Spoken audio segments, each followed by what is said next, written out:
Welcome back to Solynod Hex, everyone. Today we're holding a one-shot in Solynod Hex, the rescue of Adolf Gall. There will be only one player today, that's Shandrak and company. Me. So, he is on a solo adventure. So it's a fairly small dungeon, and I hope you enjoy it. Okay. And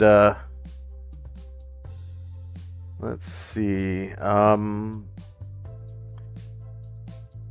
Just want to say thank you to our donors and patrons for your generous pledges and donations. We wouldn't have dynamic lighting without you.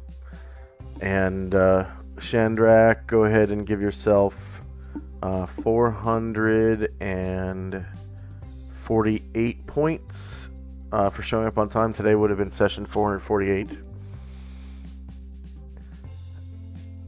So the premise of today's adventure is Shandrak and the rest of the Order of the Superior Star are on some downtime. And Shandrak received a sending from one of Adolf Gall's apprentices in Gronar, saying that Adolf is missing. He said he was going into the woods near Gronar to investigate some rumors about some kind of gateway that's been erected in the forest from stone. And there's been like some creepy goings on in that area, like it's all of a sudden super foggy all the time. There's weird animals that keep appearing and terrorizing people that go into the forest. And by weird, I mean really strange, like nothing you've ever seen before on planet Solynod Hex. So, like super alien. So, yeah. Shandrak was unable to find the other members of the Order of the Superior Star, aka they don't want to be found. They're on vacation. And Shandrak has taken it upon himself and his group to basically rescue Adolf Gall, or find him or whatever. And so they've made their way into Forever Forest near Gronar, just to the northwest of Gronar, actually.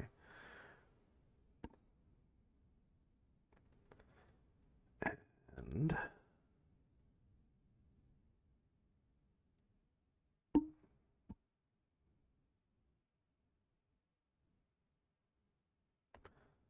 they have come across this terrain.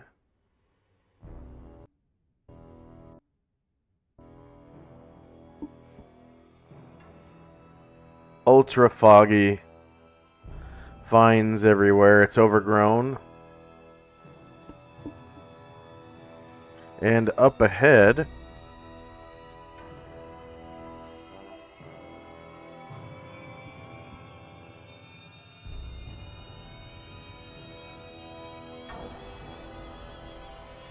it is in the middle of the night, by the way.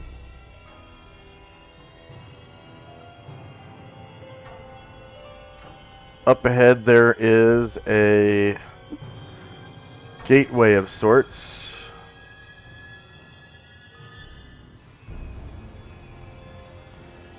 And it's pretty big, but it's not quite big enough for like Yong. Mm-hmm. And it's giving off light. So it's got this weird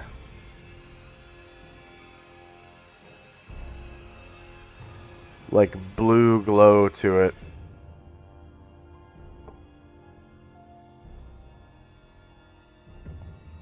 Like an eerie blue glow.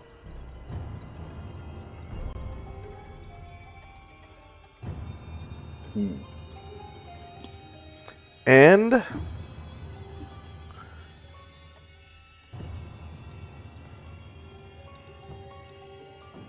you can see by the light of the gate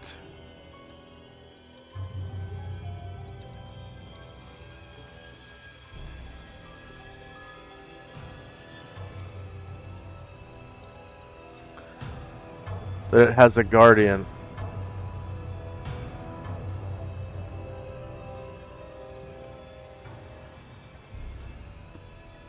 An eerie creature. Can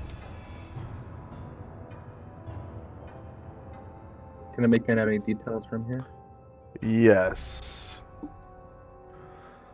From here you can see it is a large creature, standing approximately 9 feet tall. Its head seems to be covered in some kind of skull, like a deer or a moose or something. And you can see 2 little pinpricks of light inside the eye sockets of the skull. Its skin seems to be a mishmash of furry spots and dark colored flesh that seems to be covered in like diseased bumps and abscesses that are seeping pus and other liquids. And just the mere sight of it is ghastly. It hasn't looked in your direction yet, but you are able to see its eyes. And just then, it looks up and spots you. And by the way, you're accompanied by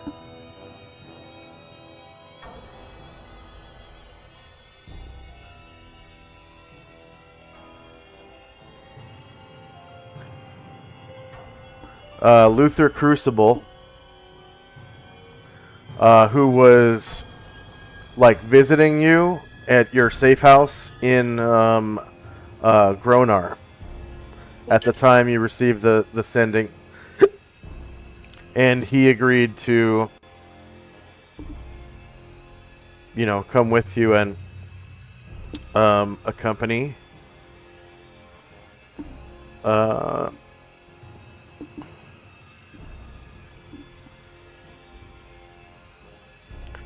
And he is a cleric of little renown in the city of Enervia City.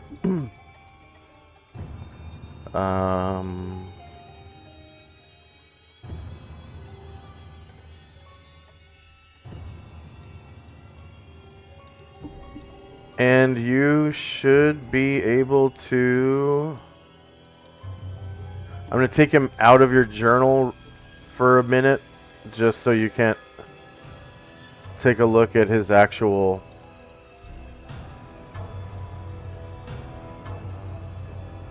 Actually, you're going to need to see for spells. I forgot. So Shandrak. But you are able to control him for this adventure. He's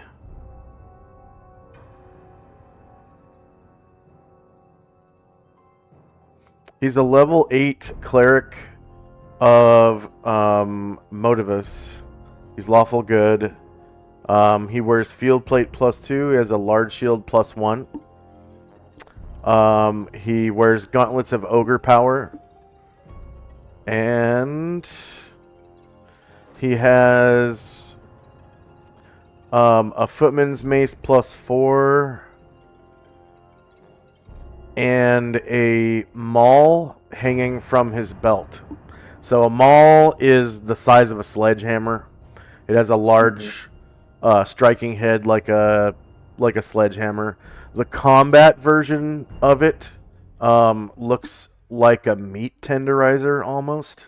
It has like a grid mesh striking face on both sides of the hammer, and they're really wide, and it's non-magical, the one that he has, but it is a two-handed weapon.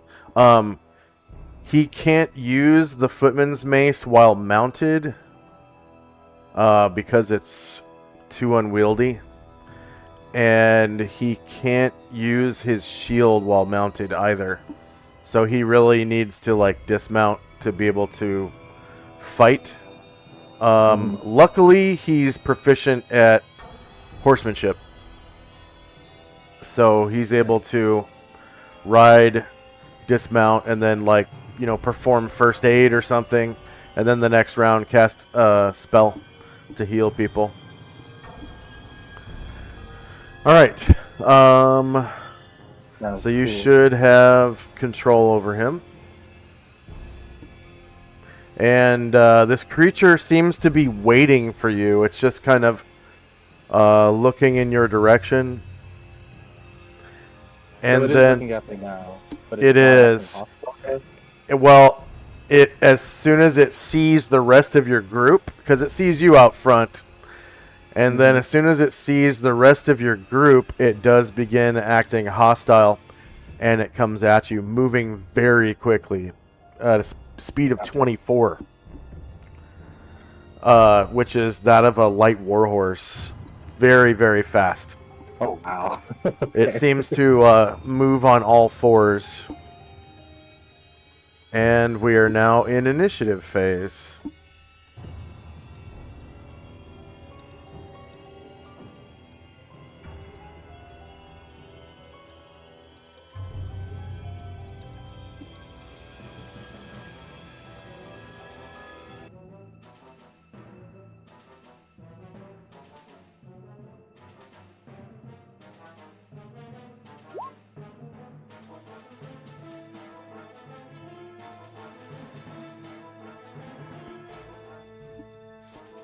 So I've added 2 spots for Gargamond. Okay.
Sorry, I had to reload. My screen went all weird. Oh, did it turn black? Yeah. Yeah, it's unfortunately that's what happens now when the screen has too many animations for your computer, it'll overload your RAM, and then your screen will turn black so that your RAM can return to normal, and you have to like refresh. Yeah, that's weird. I thought I turned that off. I'll have to double check.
Oh, jeez, sorry. It loaded again, but it loaded to just like it loaded to the black screen. Like I could see my HP bars, but I just see black other than that.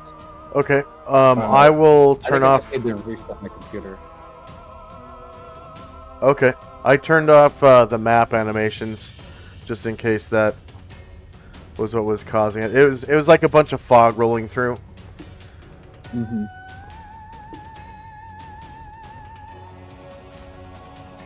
There was are you using Chrome? Yeah. So there was a Chrome update. That could be it as well. It came out either yesterday or the day before.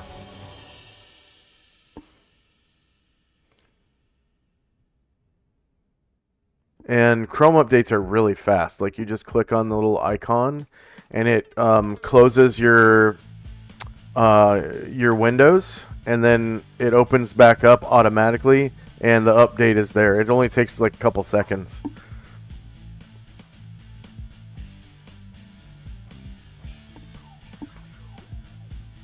Sorry, you think the update caused that, or you think I should update? I think you should update if you haven't already, because usually Roll20 keeps on top of the updates as they come out. Nowadays they do. They didn't. It wasn't always like that. So I think they're expecting you to have the very latest up-to-date version of whatever browser you're using.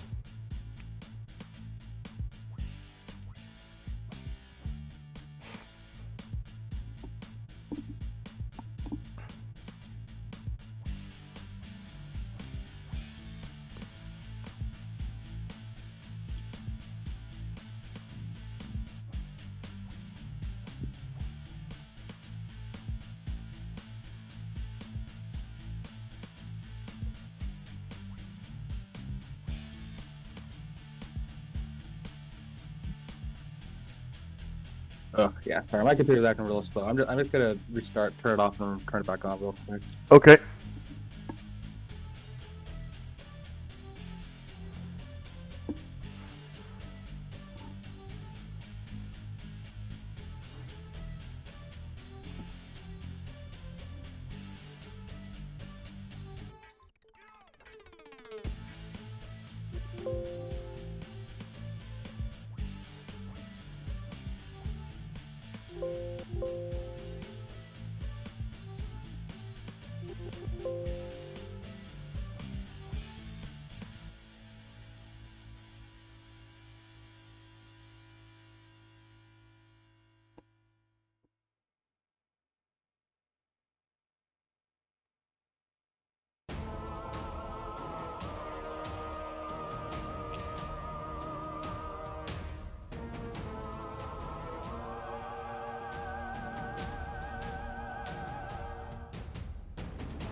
Alright, roll 20 is trying to load up again.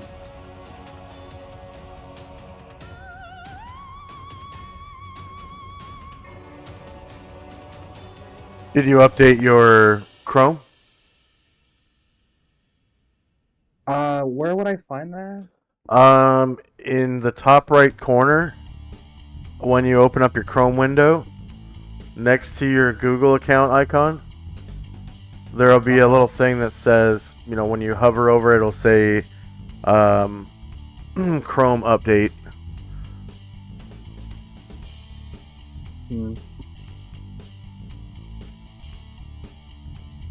Must have already happened. I don't see any notice to update.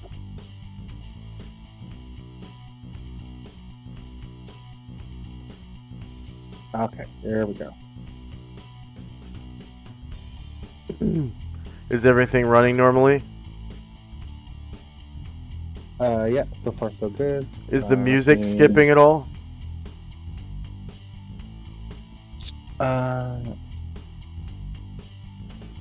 No, music seems fine. Okay. I will turn on map animations again then, and see how it goes.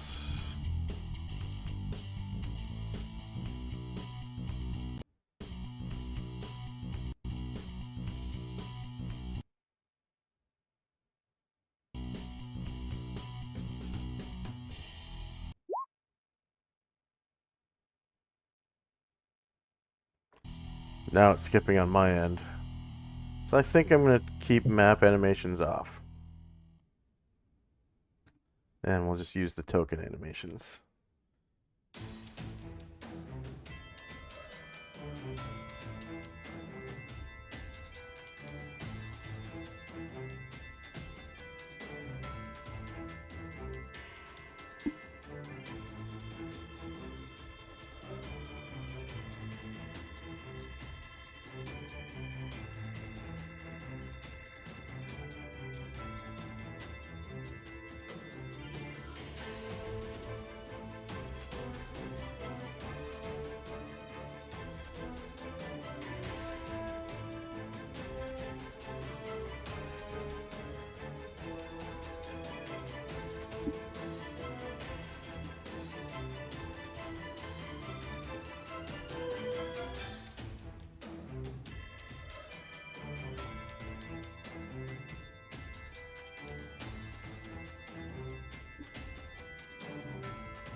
Okay.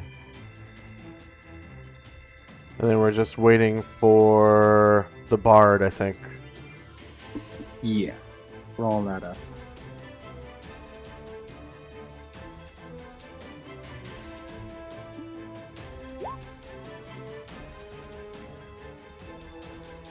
Alright, should be good. Okay.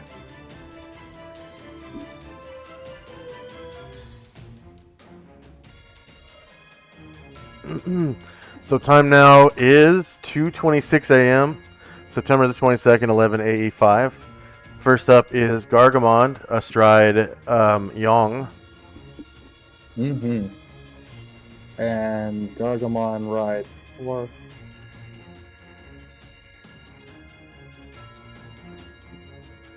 And then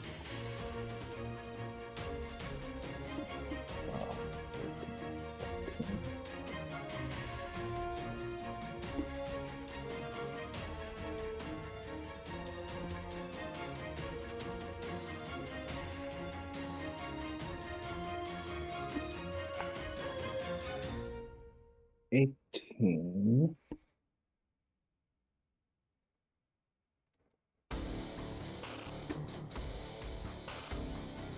So let's see. He'll be able to make it up to there.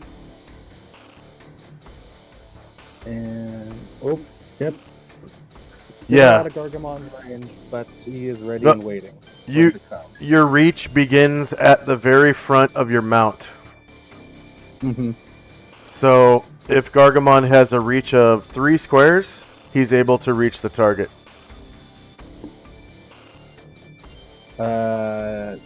No, unfortunately, he would. Well, wait. Yeah, So, normally he has free.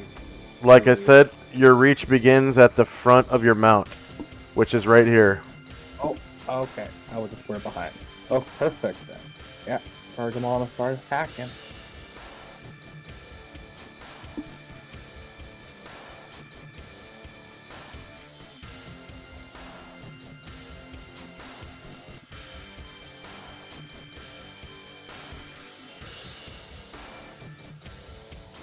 All right. So the Wendigo is shieldless, and you roll a natural 20. It's a large creature, and you cause 24 damage to the Wendigo. Good start. Say again? Good start. Yeah. Ryer. Ryer is casting, but so he's gonna just stay where he's at because the creature's still out of range. Okay. St. Luther. Saint Luther will attempt to spring from his horse.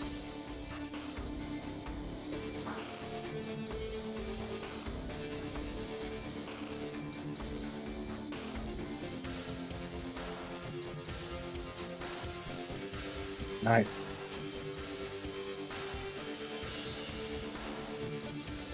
And then he will begin heading towards the strange creature. And we'll make it that far. And he's got his mace threateningly. And Chandrak.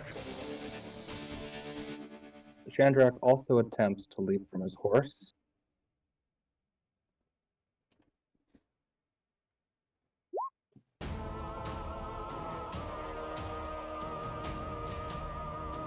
And then he will try to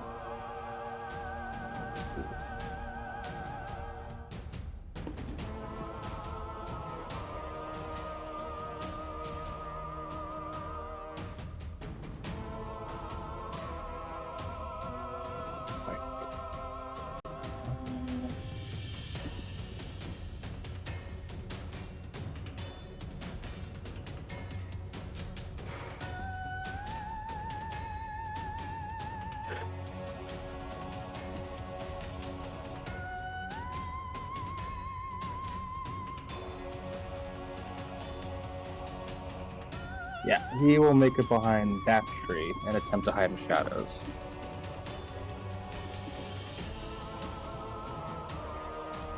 On the tree to the right column of the horses. Okay.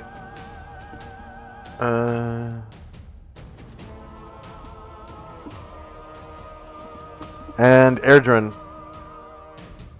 Erdrin is taking his time to get off his horse, taking his round to do that.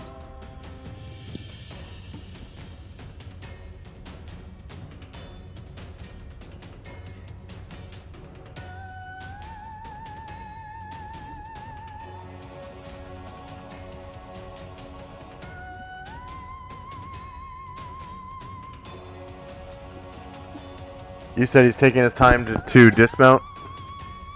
Yeah, he's gotta take his time. Okay.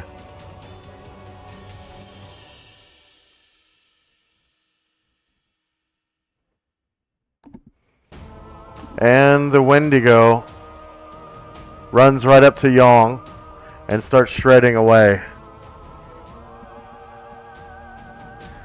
First, it starts with its left claw.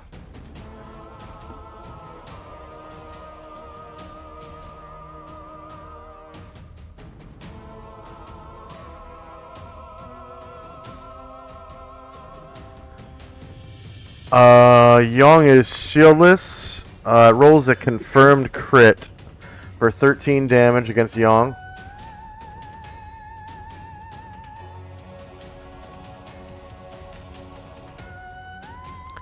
Then it comes back around with its right claw.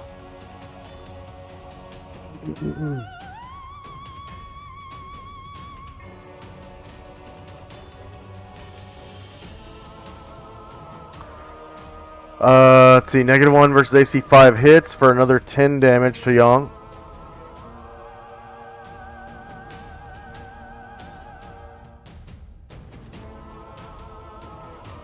Then it jumps up and tries to bite him in the neck.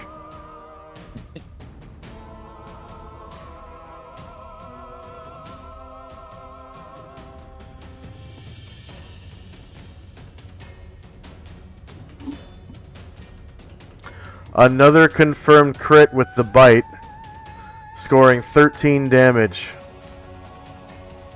against Yang.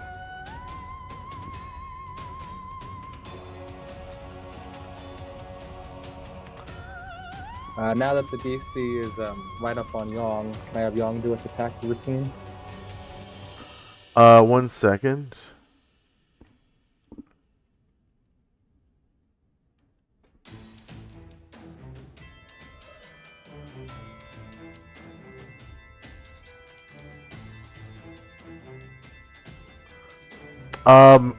Because all 3 attacks hit, the Wendigo begins to rend and shred Yang.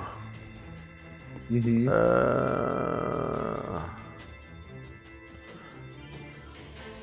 And apparently this is an automatic hit, so it can't crit. So it only does 18 damage. Not the 25, yeah. Oh, not 25.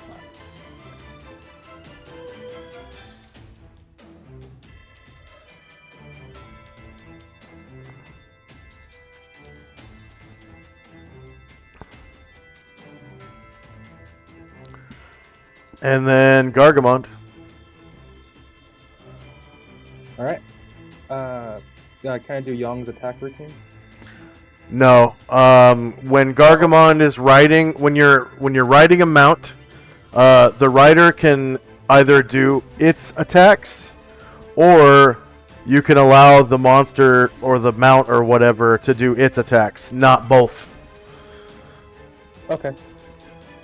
So you'd have to roll, in order to do that, you'd have to roll initiative for Yang's like touch attack or bite or whatever, and then forgo Gargamond's attacks.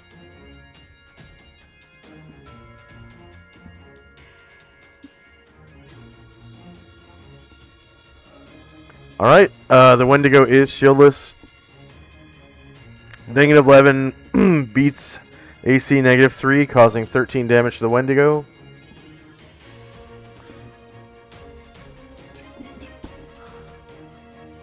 Okay, end of round.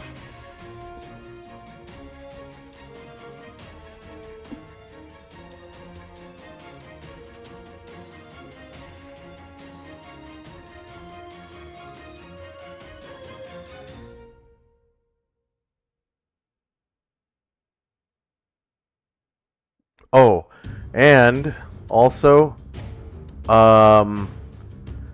it turns its gaze on Gargamond. Woo.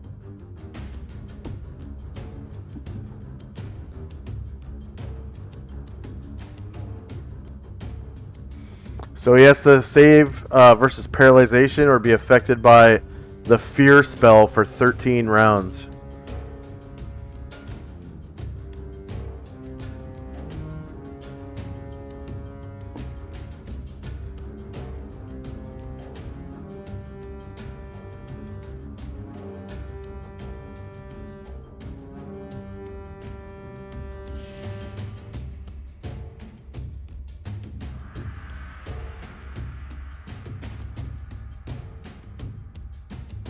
Okay. And initiative phase. Oh, you notice that the Wendigo's wounds, they start knitting themselves a little bit. And if you watch his green bar, you'll see it rise a little bit. Okay.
Alright, I'm ready when you are.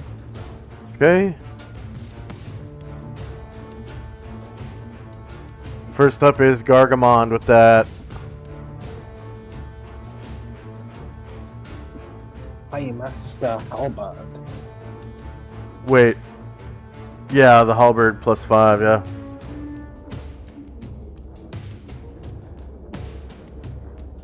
Alright, the the Wendigo is shieldless. So you perform a confirmed crit for 15 damage on the Wendigo.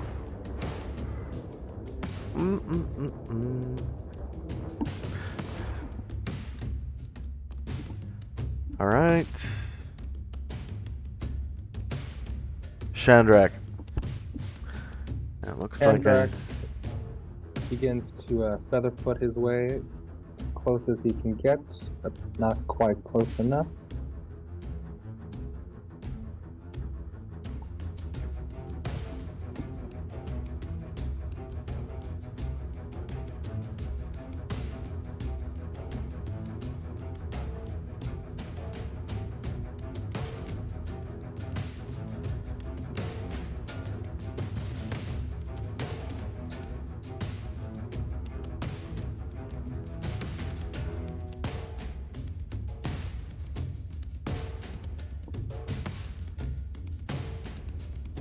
And St. Luther. Alright. Luther bravely comes up and tries to hit this thing with his mace.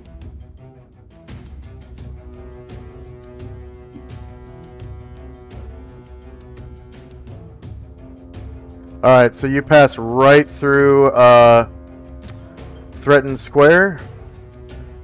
Oh.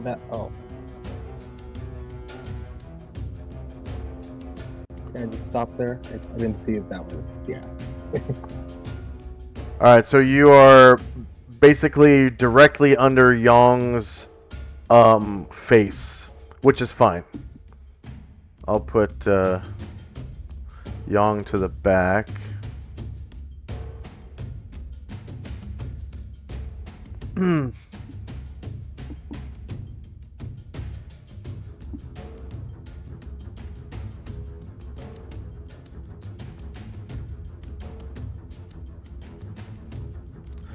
All right, St. Luther, with the might of his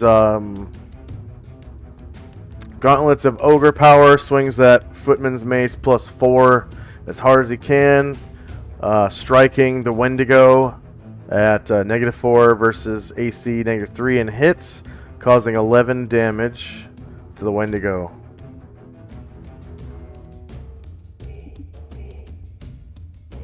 Erdrin.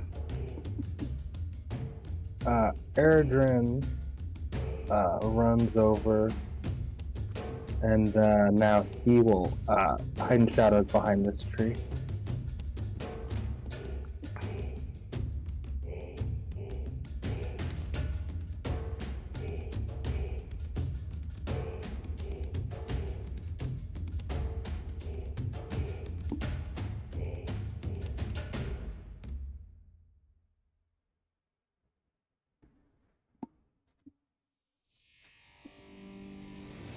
And Ryder. Ryder has to take his full move to get off his horse.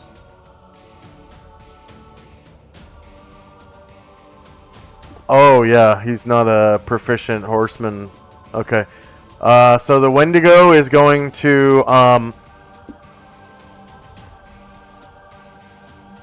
one second.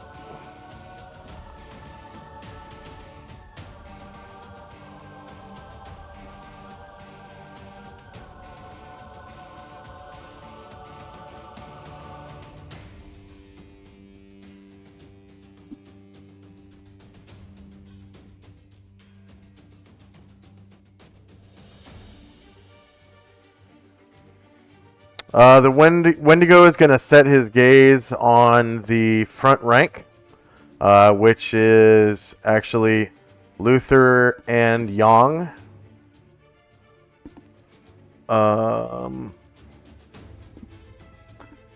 So they both have to make saves versus paralyzation or be affected by the fear spell for 13 rounds.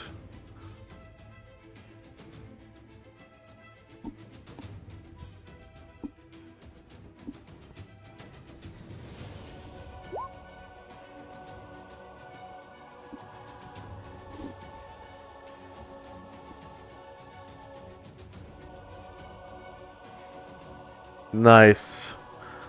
St. Luther's target number was 4 for a paralyzation save. That is really good.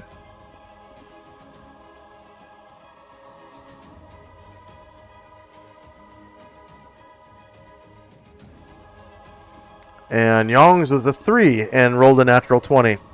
So both creatures save. The Wendigo begins his attack routine against Yong again. Left claw.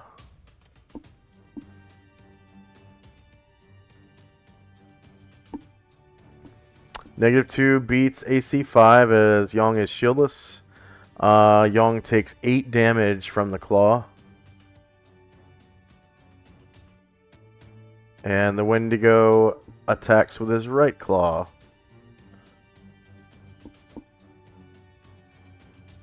-5 beats AC 5 for 10 damage. Slashing Yong's 4 quarters. And it comes back around with a bite to the neck.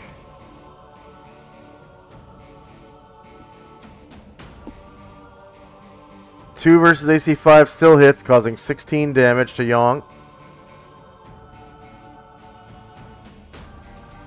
And because all 3 attacks hit, the Wendigo begins to rend at Yong's flesh for a free attack, which cannot crit, for another 7 damage. Oh, kinda close. And Yong is looking pretty shredded up. Alright, Gargamon's next halberd attack.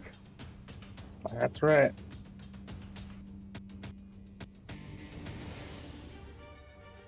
Oh, wait, no. Hold on. Before you do that, the Wendigo, after being stricken by Gargamon's first attack, seems to go berserk, like with a rage, and its attacks double. So it gets 2 more claws and 1 more bite. It can only rend once.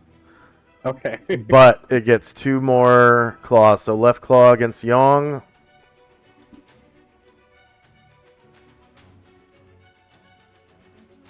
Shieldless, -8 beats AC 5, causing 7 damage, and Yong drops to the ground, motionless. Gargamon needs to roll either Dinosaurmanship, which I think he has, or save versus paralyzation, in that order, like one or the other. One or the other? Yeah, like his if he has dinosaur riding, he has to roll that. If he doesn't, he has to roll a paralyzation save. Okay. It does have dinosaurmanship.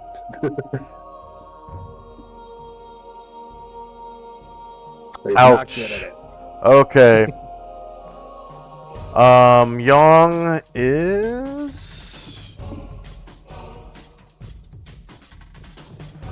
50 feet long, but we'll say his head is only held at about 10 feet off the ground. So,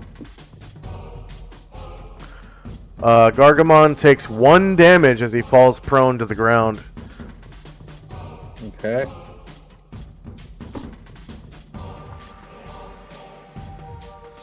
And the Wendigo begins to attack him at +4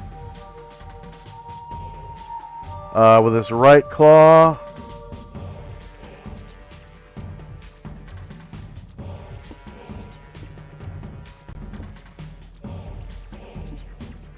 Hope this is the right target.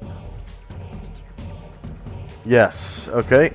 So natural 20, only causing 9 damage though to Gargamond. And he leans. Gargamon.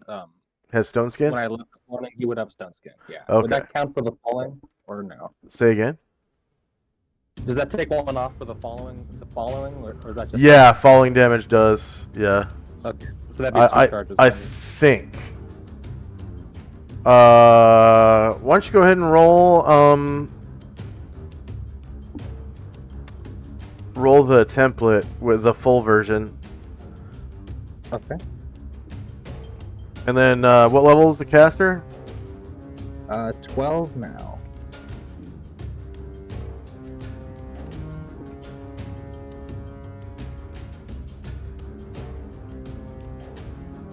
Huh. Oh wow. We just always do stone skin automatically. We don't have the templates.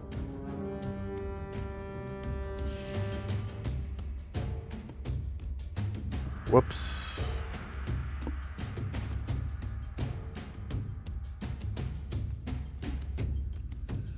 I could have sworn I wrote stone skin.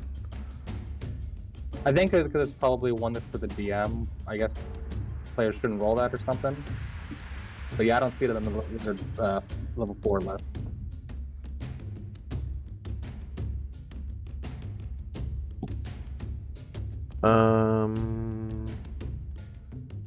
Should be in between Shadow Monsters and Wall of Fire. So let me make sure that that's...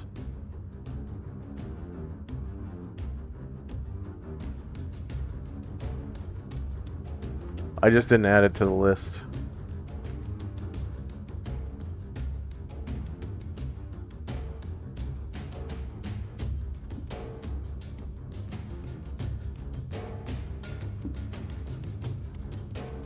Is it stone skin one word? Yep.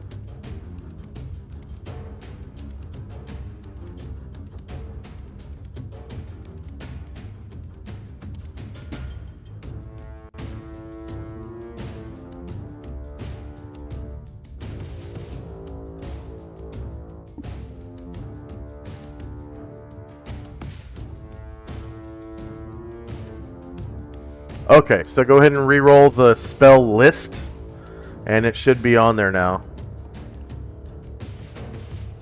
Yes, it is.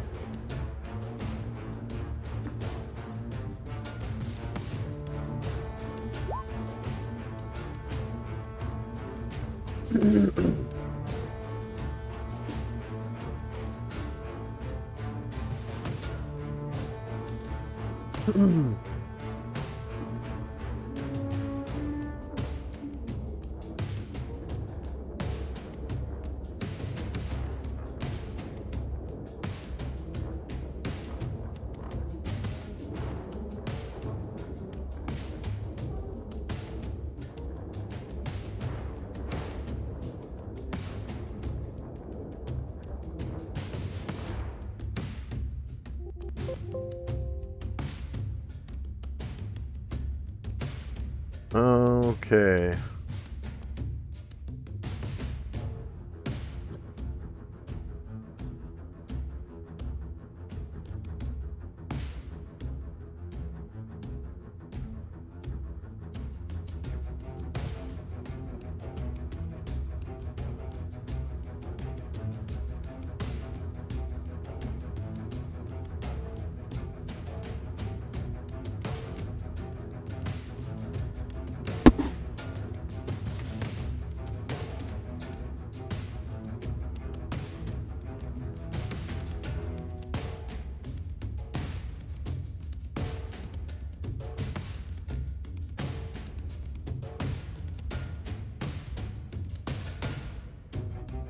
Okay, so this is one of those things where it takes a charge away but doesn't block the damage. Like a spell or something. Like Stone Skin doesn't keep... Yeah. So you would take 1 damage and 2 charges from mono. Could be attack. Yeah.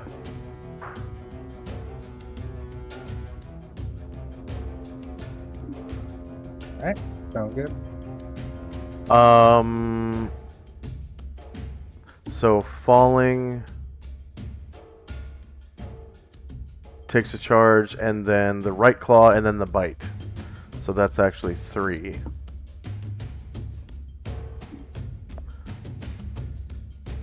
Okay. And then now Gargamon has a chance to attack.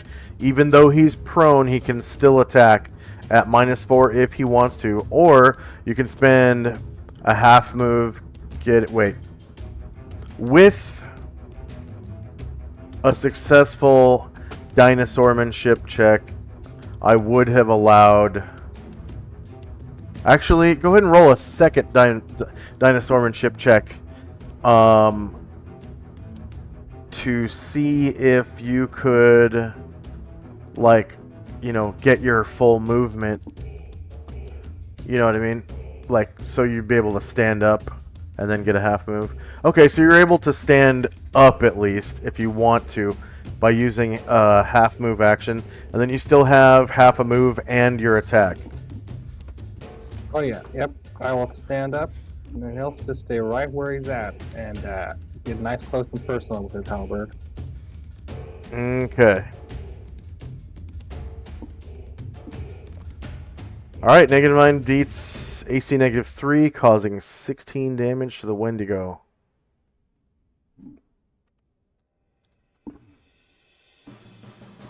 And end of round.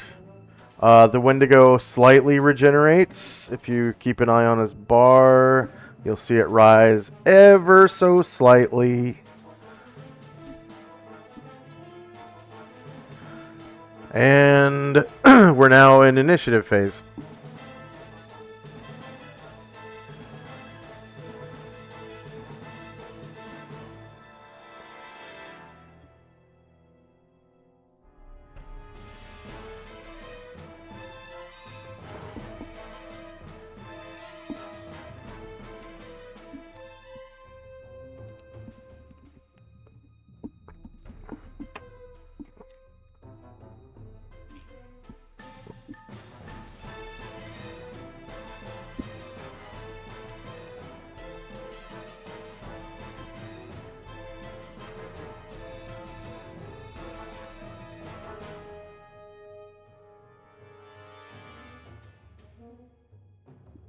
Okay, did you finish rolling?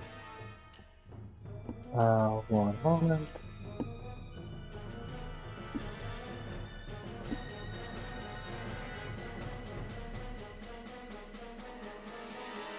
Yep, I'm gonna reroll that for Ayrton.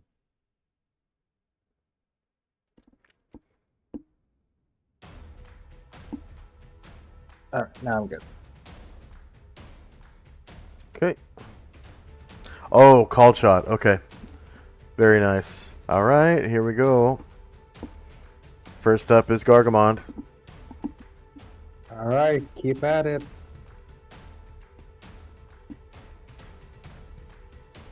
The swing. Okay, Shieldless -12 beats AC -3, causing 14 damage to the Wendigo. It's looking pretty sad now, even though it is still enraged. Ryer. Ryer will attempt to come up, but will only make it.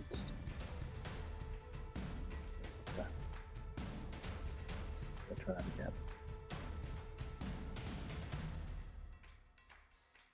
It will go.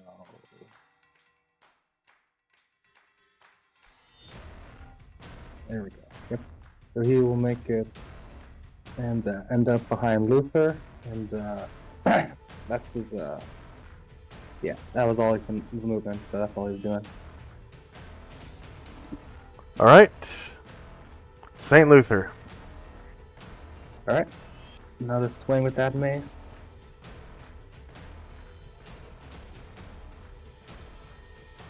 Yeah.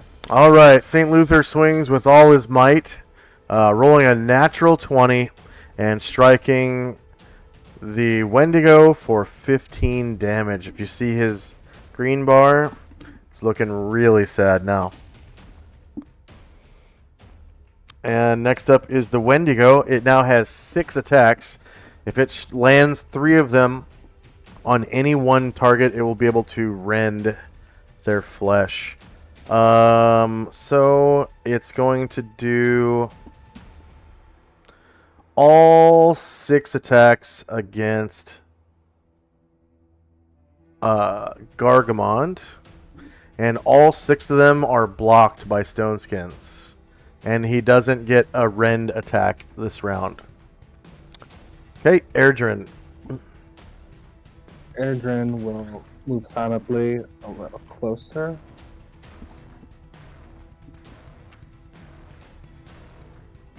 And he will attempt to take a called shot at this Wendigo. And I believe 12 squares is short range for the musket. Yes, it is. Yeah. So your attack is short range and -4 to hit for being a called shot, but you don't risk shooting your friends in the back. So you're carefully aiming your shot. Sorry. I just remembered. Do I have to put in that -4 called shot, or is that already automatic because of the roll? Is that already on a what roll? Is that already like built in because of the initiative, or do I have to add that on the roll, on the attack roll? You have to subtract -4 on the attack roll, on the All right. on the backstab. Whoops, that was a normal attack. That's not right. Yeah, you want to do a backstab. This That's what I want. monster definitely has a backbone, and you can kind of see it as it's attacking in spots where its flesh is like rotting off of its backbone. You can see it. It's gross. There are large patches of its flesh are missing. Ooh, wish that hit. Okay, so there's a loud bang, and the bullet just goes like ricocheting through the woods. You know, you can hear it like hit some trees and stuff and bounce around.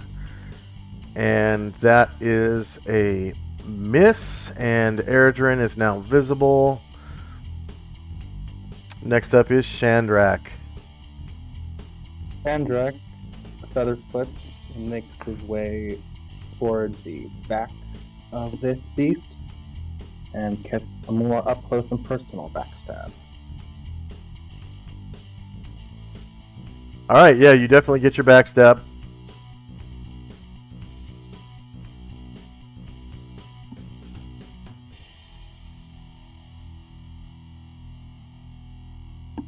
Alright, -10 beats -3, and you cause 63 fucking damage in one blow.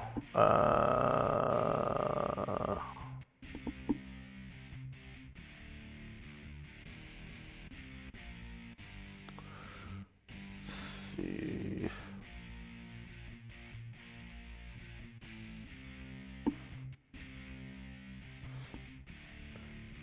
All right.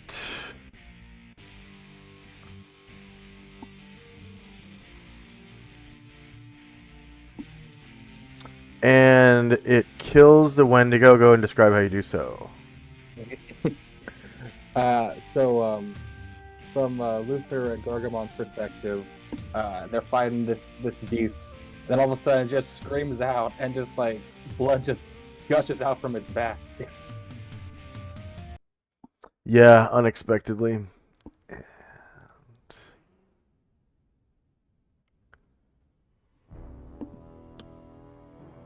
here's the interesting part. Experience for one player. Mm-hmm. One. See how much that difference will do. Wendigo.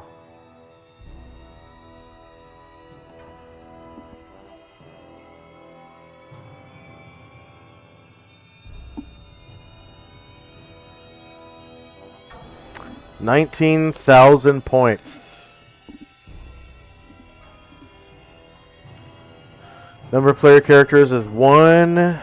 NPCs who are in XP, you've got Luther Crucible, the Bard, the Assassin, and the Minotaur. So that's 4. Number of creatures defeated in the encounter is 1. It had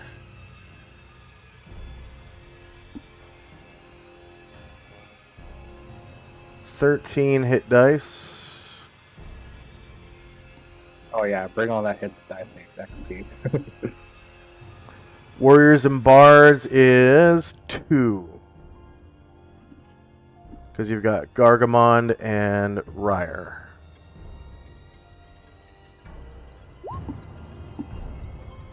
Alright. And I'll do the XP for Luther. Okay.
And that ends the round. Time now is 2:29 a.m.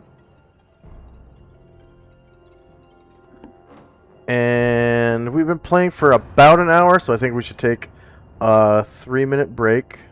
Get us a drink and a snack, go to the bathroom, and we'll come back at the end of that 3-minute break. For our viewers, we've got a 3-minute pre-roll ad break. So here we go.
And we're back.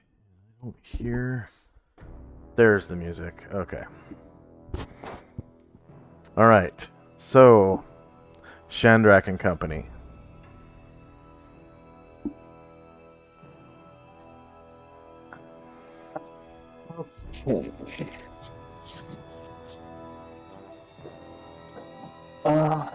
So Shandrak,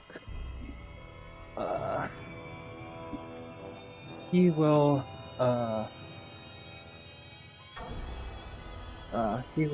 break stealth to come up to the portal and try to take a closer look. Okay. It appears to be some kind of magical gateway. It's like a big swirl of colors, like rainbow scintillating, almost metallic, shiny colors.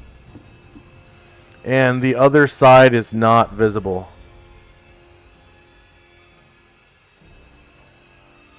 So Shandrak, due to his nature of being from Sigil, I like to try to use my my portal feel proficiency. See if his portal is safe and if I can figure out what's on the other side. Okay. 1 second.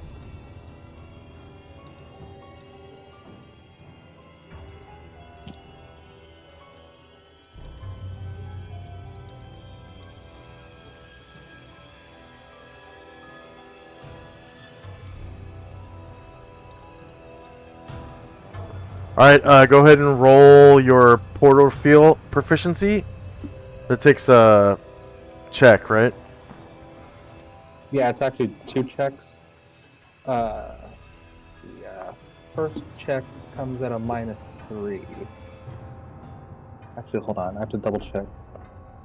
It's kind of weird because it's 2 different things. So the first check is if I can determine whether the portal is safe to go through. Okay.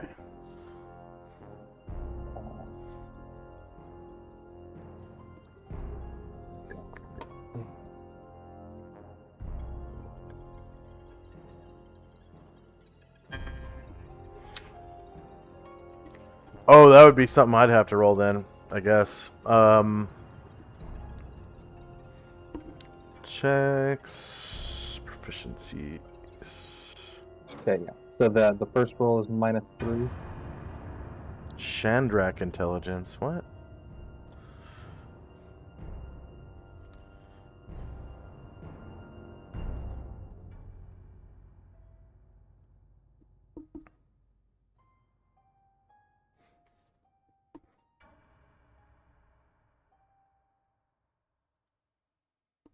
Oh, I think I added extra letters in that. Where? I don't see it. It says just says intelligence for me. And looks like 2 L's, I think, or 2 I's.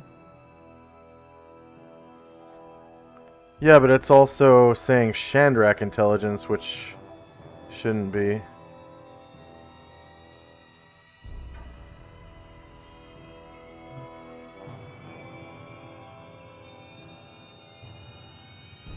It's weird. Now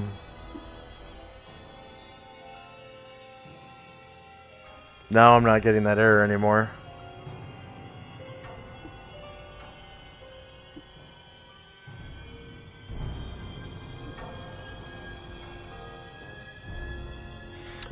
Alright, you determine it is safe to go through.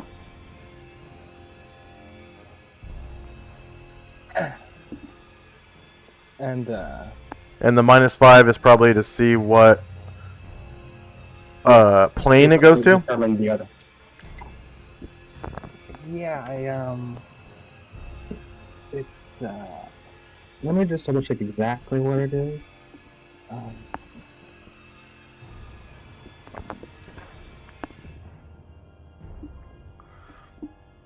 Should be in the Planeswalker's handbook, I think. Yeah. Second check defines the location at the other end of the portal. You may not learn the exact site or position, but at the very least, the character will learn the destination point. I didn't catch that. Oh. Yeah, the second check defines the location of the other end. The planeswalker may not know the exact site or position, but at the very least, they will learn the destination point. Okay.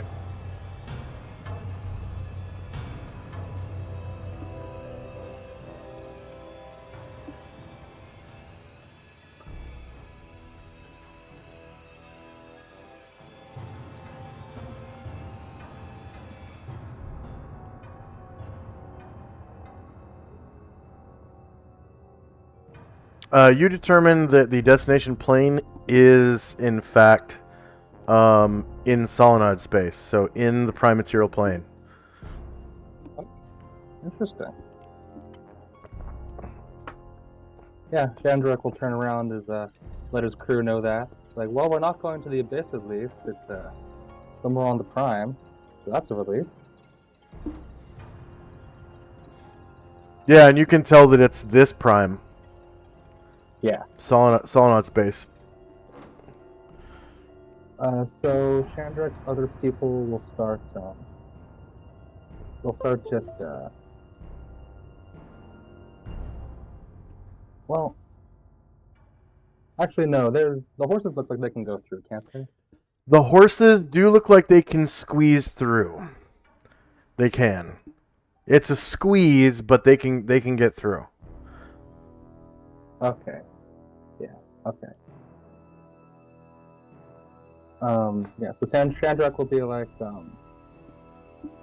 Ryer, you lead the lead the horses from the back, and Gargamond, you go first while I take a minute to hide. So horses will get lined up. You can actually hide right at the edge of the doorway because it's not transparent. Oh, interesting. Oh, okay, yeah. There's a physical gate, right? Yeah. It basically. Have you ever seen Stargate? Like the original movie. Remember how it was like a swirl of water, pretty much. Mm-hmm. So same thing, except it's multicolored. Okay.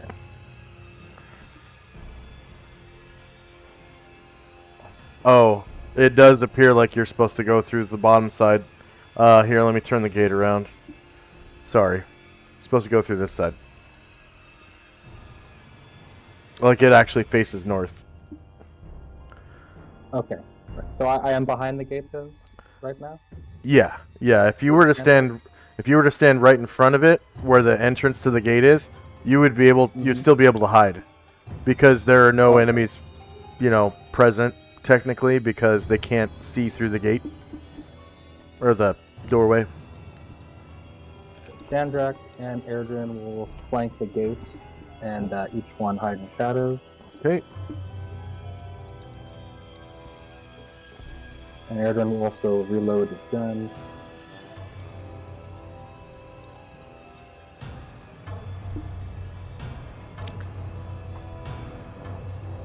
It's funny how hiding in shadows can quickly become a chess game if you're going against other rogues, because other rogues could witness you hiding if they're already hidden. Mm-hmm. I just thought of that. That's a good little challenge. Okay. So Chandrak and Erdrin just hidden shadows, and are you leaving the horses behind or bringing them with you? Well, just in case, since we're not going into someplace terribly foreign to the horses, I will take them just in case. All right. So you want me to? Sorry, I'm just looking real quick. I see on Luther's spell list it says summon animal spirits. What does that do? 1 second.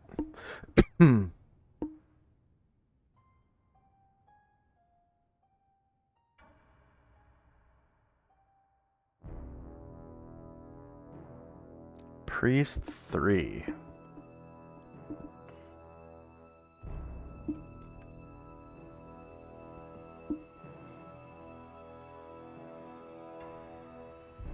Weird. It's summoning. It's not an animal sphere spell. It's a summoning sphere spell. This spell summons a minor spirit or entity to the caster's aid. Clerics usually summon minor elementals of some kind, while shamans typically conjure an animal spirit or spirit of nature. Regardless of the spirit's origin, it appears as a ghostly beast of some kind. Wolves, bears, tigers, or lions are most common. The animal spirit obeys the mental commands of the priest, attacking his enemies or performing any other task that it could reasonably accomplish. The creature is incorporeal and cannot handle or manipulate objects of any kind, but it can see and hear as a normal animal of its archetype and could be used to scout a dangerous area or act as a distraction of some kind. In combat, the animal spirit has the following statistics: move 24, AC 4, Thaco 15, damage 2d4. It can only be injured by magical weapons and can strike monsters hit by +1 or better weapons. The spirit has a number of hit points equal to 10 plus the caster's level, so a 6th level priest conjures an animal spirit with 16 hit points. The creature is not affected by charm, sleep, hold, or other mind-affecting spells, and suffers no damage from cold-based attacks. Because technically it's undead. Pretty much. It's just not evil. However, it is vulnerable to dispel magic or turning as an undead monster of the caster's hit dice. If the animal spirit is turned, destroyed, or dispelled, the priest who summoned it must make a saving throw versus spell or be stunned for 1d4 rounds. Stunning allows you to stay on your feet, but you just stand there without acting. Because the spirit is intelligent and free-willed under the caster's direction, the priest need not concentrate in order to direct its attacks. An animal spirit could be ordered to attack a spellcaster in the back of an enemy party while the cleric waded into hand-to-hand combat. The animal spirit makes use of flank or rear attacks when it can, and gains any normal combat bonuses that a living creature in its position would be entitled to. The priest enjoys instantaneous silent communication with the animal spirit and can order it to stop attacking or change its target, or to undertake almost any conceivable action desired. However, the spirit must remain within the spell's range, which is 10 yards per level, so it's 30 feet per level. So for him, that's 240 feet. It's pretty big. And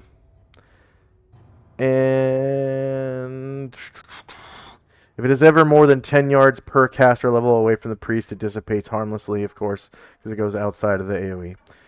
And the material component is a small whistle carved from a bone taken from the appropriate type of animal. And we don't use material components, so he can summon any, like a spirit version of any real world animal. Alright. Cool. Yeah, actually, Oh no, he's not a shaman. He's a cleric. So he would summon a minor elemental of some kind. So there's like the elemental kin. It would be, like a water weird or a fire serpent, or one of those. Nereid. Yes, actually, I think he will do that, but he's gonna do that next round, actually. Not this round. After he goes through the doorway? No. Shandrak actually, he breaks stealth and says, I actually have a couple spells I want to cast before we go through there. Oh, okay. All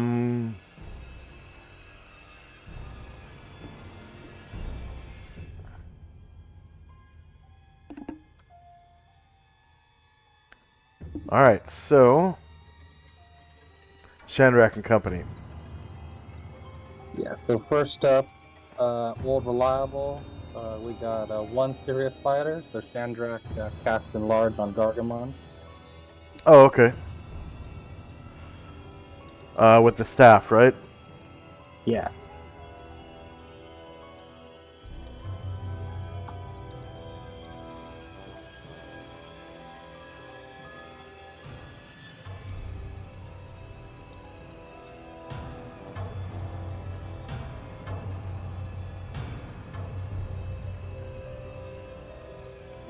Okay, and that's 45 rounds.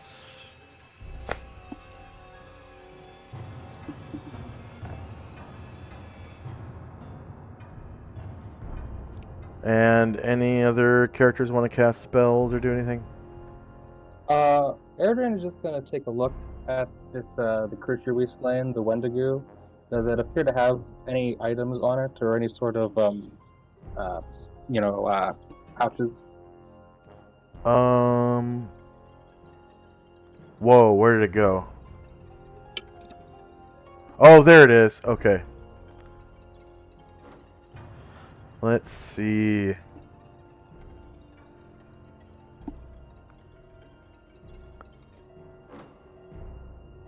No, it doesn't. Doesn't have any clothing of any kind. All it has is some flesh that's semi-rotten away, covered with like bumps and like diseased, you know, pimples and then there's furry spots.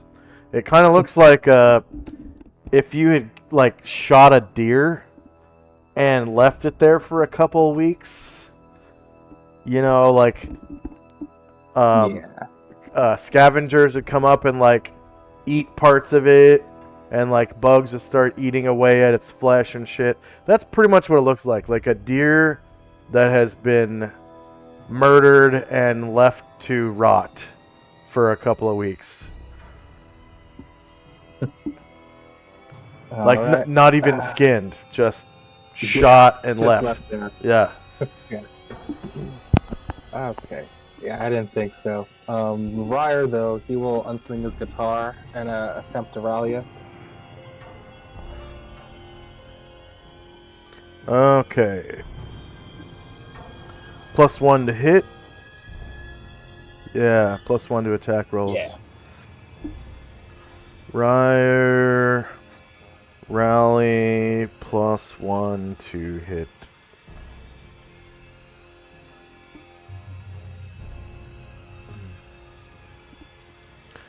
Three rounds.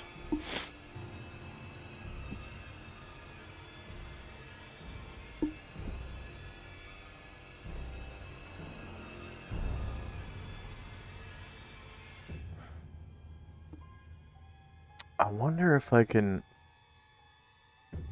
make, like, give Ryer, like, a blue aura or something with some code in it. Like, 10 at level...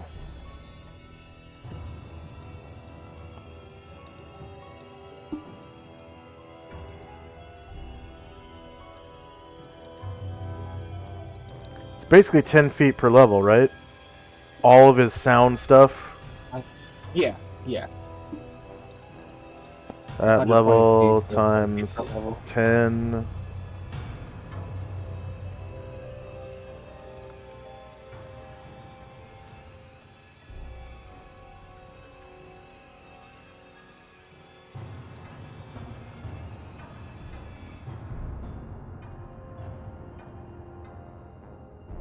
Didn't apply the circle though.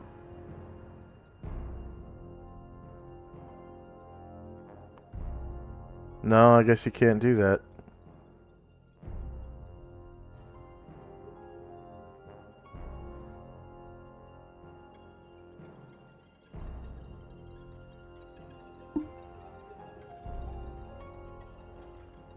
And that would get annoying real fast, wouldn't it? Maybe I should give him a black circle.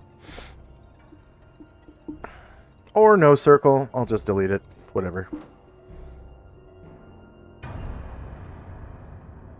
Alright. Anything else? Yeah. Seeing we're taking a minute, St. Luther is going to cast his protection from evil 10-foot radius on himself. Alright. Go ahead and roll the template. Or did you already? Okay. I tried to, but I just see one success, but I can't pick this level 4 spell after that. Oh, let me see. Find protection from evil. Level 4 priest. On my list, it's priest 3. That might be one of those ones that's let's see, find. No, it's level 4 on purple 1. So go ahead and check the actual spell list that we use, which is in Spells and Magic. And let's see, priest spells by sphere. That should be one of the all spells, I think. Find protection from. Oh, it's going to be in protection, not all. Yep, they changed it to 3rd level. Oh, okay. It's under 4th under Luther's spell list. Oh, it is. Yeah.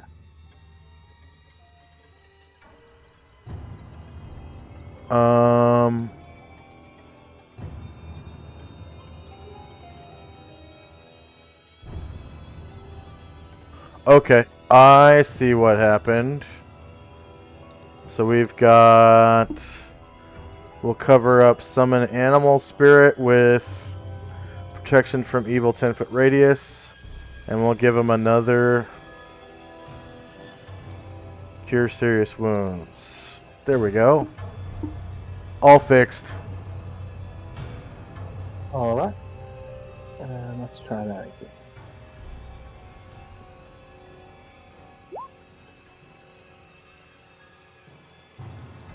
Huh.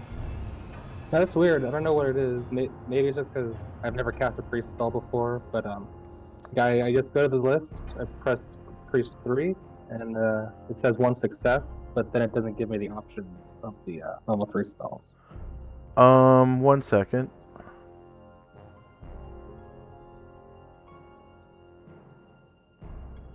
Well, it says all players.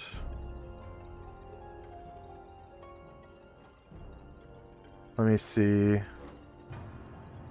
Spells and powers. Priest. Level 3. It should be right above where it says success to cast priest spell. The priest spells are right above that.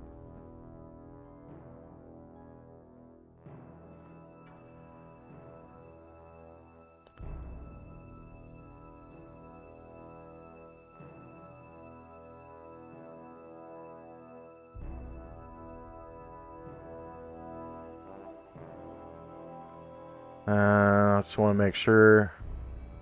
Yeah, it makes you whisper it to yourself.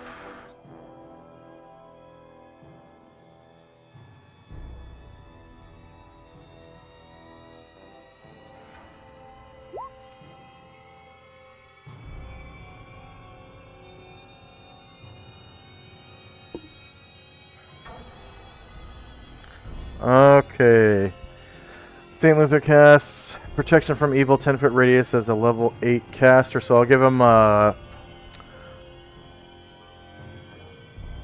a blue circle 10 feet.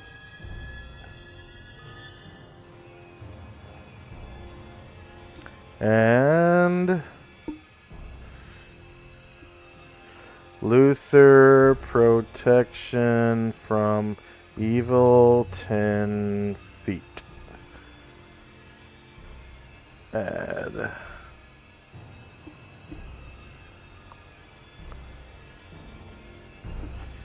Negative 80 rounds. Alright, anything else? Oh, and then Luther, I guess, would get 300 points for that, so I'm going to add 300 points to his XP real quick. Nope. That's all for that round.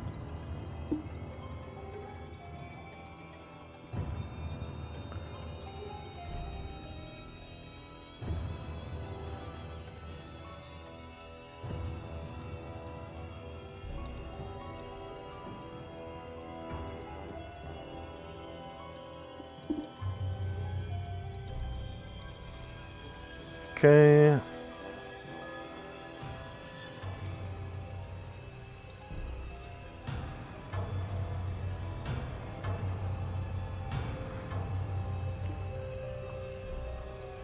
So, end of round. And Shandrak and Company again. Chandrak says, well, other than Gargamond, you're the only basher we got, St. Luther, so I think you'll need this. And a cast enlarge on St. Luther as well. And yeah, he goes along with it.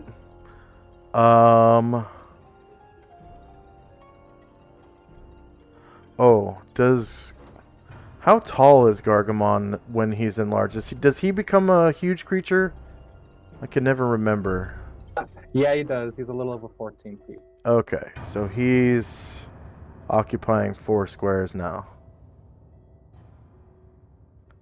And then Luther, I think, just kind of becomes... Yeah, 136, that's like 10, 11... It's like less than 12 feet. Yeah. Oh, is it 12 feet? Yeah. Oh, no, a little less. Yeah, it's not exactly. Slash R, 136 divided by 12. Yeah, it's 11 foot 4. And...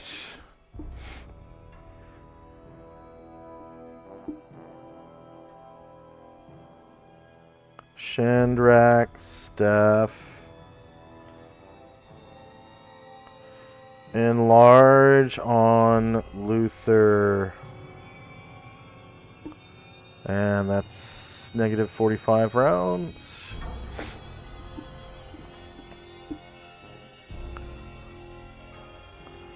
Okay, anything else? Just listen to that music. Okay. End of round. And Shandrak's Company again. Chandrak will also cast an enlarge onto Ryer. On Ryer. Yes, on Ryer. Okay. So Shandrak's staff enlarge on Ryer.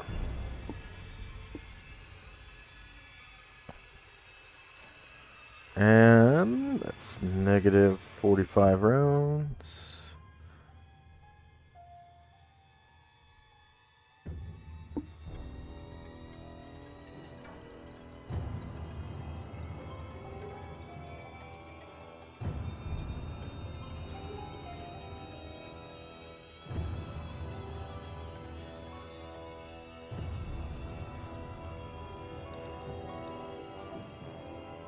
And anything else?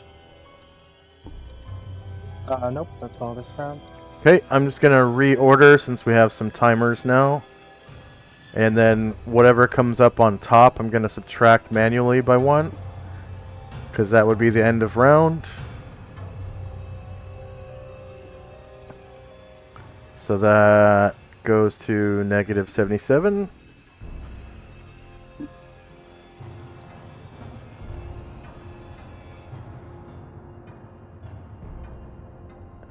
And time now is 2:33 a.m. And Ryer's rally takes effect at the end of the round. Shandrak and company. Shandrak will cast a projected image Okay. in the square next to him in front of the portal. Okay, and vision is off.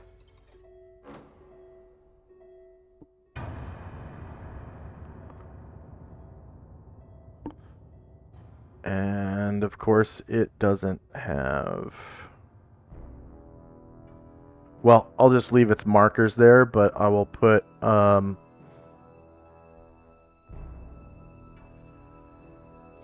yeah, I haven't added the new token marker set yet. So on the new token marker set, I have an actual mirror icon Oh, to show which one is a mirror image. I guess for now, I'll just use the crystal ball Okay. to mark Yeah. which one is the mirror image.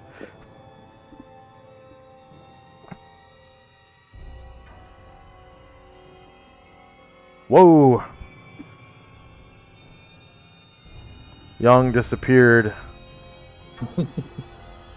Okay. Or has been claimed by the portal.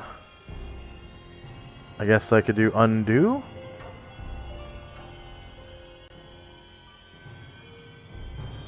Huh. That brought Gargamon back over. Yeah. Let's see. Map. There's got to be part of the map that is. There we go. Oh, that undid Shandrak's new image too. To back.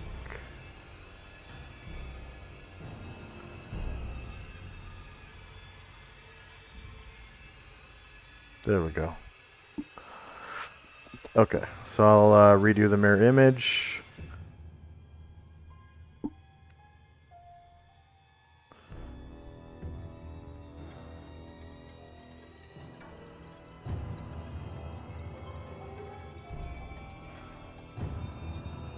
Vision off. And crystal ball. And that only lasts 12 rounds. Mm-hmm. Shandrak gets 300 points for mirror image.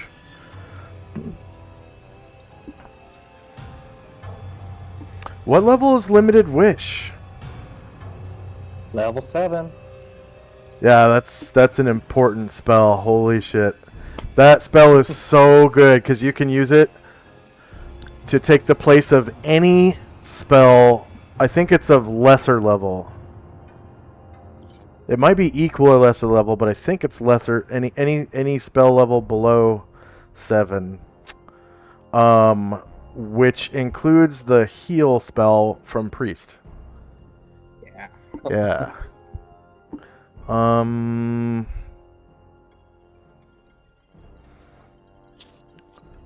So Shandrak mirror image and add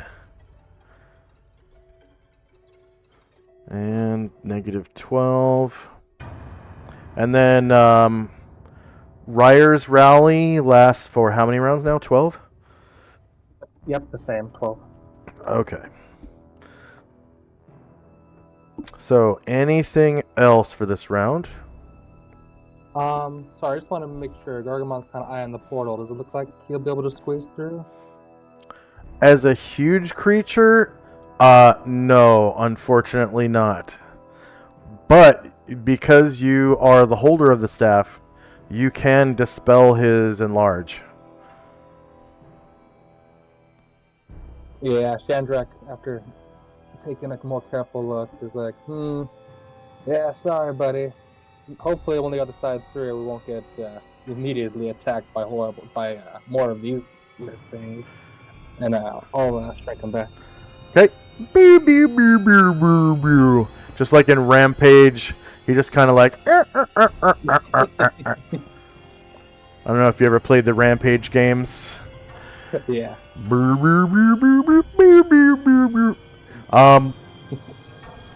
All right, and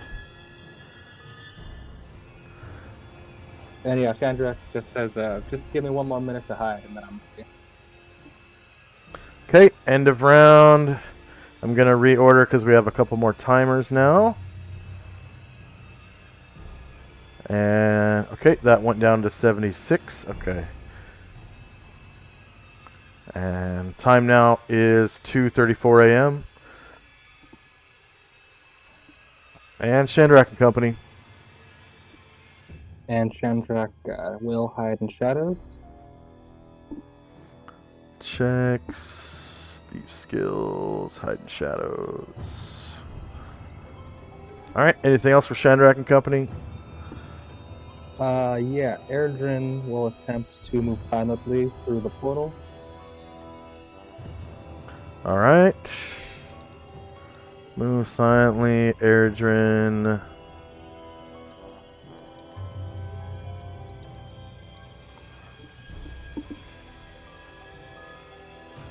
And is that it? Just Erdrin? Yeah, Chandrak can't move because he hit already, right? That's a full round action, right? Yeah, that's true, yes. Yeah, so that'll be all right now. So just Erdrin. Yeah, this round Alright. just Erdrin. Alright, so he steps through the portal.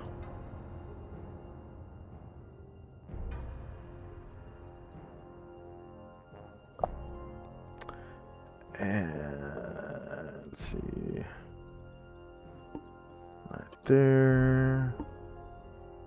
Right there.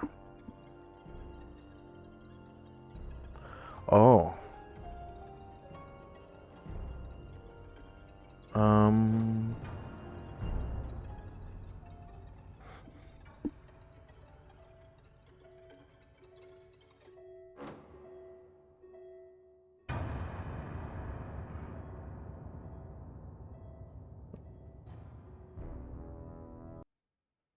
There we go.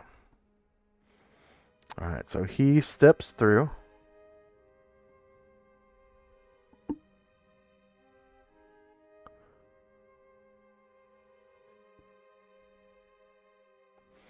And comes out here. 1 second. All right. So he comes out in a hallway of sorts, surrounded by the glow of the portal he just stepped through, and so it kind of shoots him slightly up into the air, and he lands safely in front of the portal here. So basically, you walk through the door, and then you're facing the ceiling, but there's enough momentum for you to be kind of shot out and then land on your feet safely without a dex check or anything. It's designed that way. It's magic. A wizard. Yeah.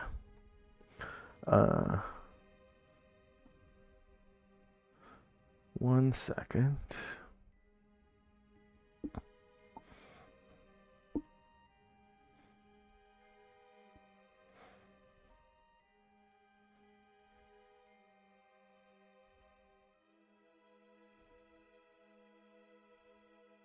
Okay. So he only took 1 square of movement to get here. So he has 4 squares left because he doesn't have, what's it called? Featherfoot? Yeah, he doesn't have. Yeah. He doesn't have to. So he still has 3 squares of movement left if he wants to take that. Yeah. That sounds good. He will continue down the hall. Okay. Wait a minute.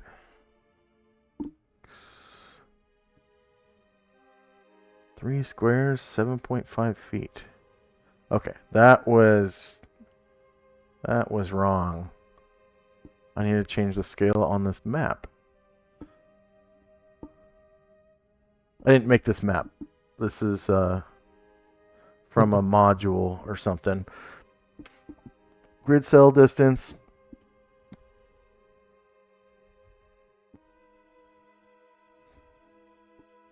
Five feet. Save settings. Oh, that looks more uniform. 1 second.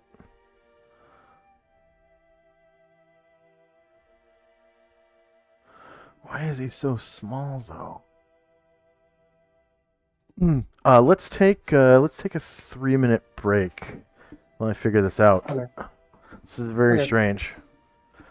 All right, be right back in 3.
And we're back.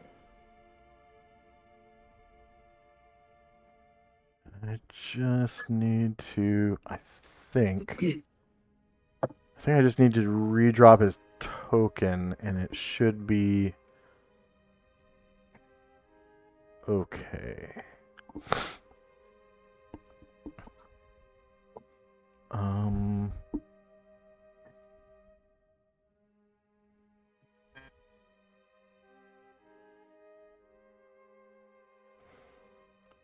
Okay, so Shandrak.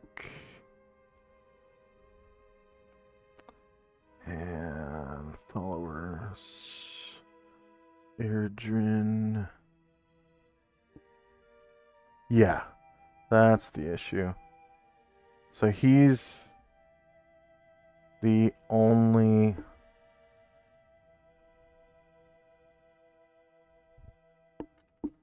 This is the only small token right now.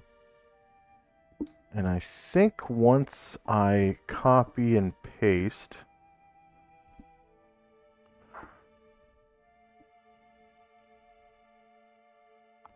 to front.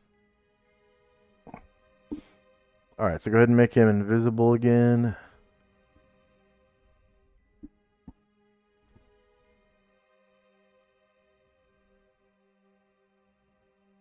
Okay. And then you go ahead and take your movement if you wish. 1, 2, 3. Okay. And he'll listen at that door if he can. Alright. Before you get the chance, go ahead and roll a dexterity check because you've triggered a trap. Ba-da-ba. Erdrin has triggered a floor spike trap. Your turn is over. To avoid, pass a dexterity check or be stabbed by 1-to-1 spikes. If you pass, move backward 1 space as you deftly drop supine and avoid the spikes and instant stand back up to your feet. If you fail, which you did not, you would have taken 3 piercing damage from a floor spike.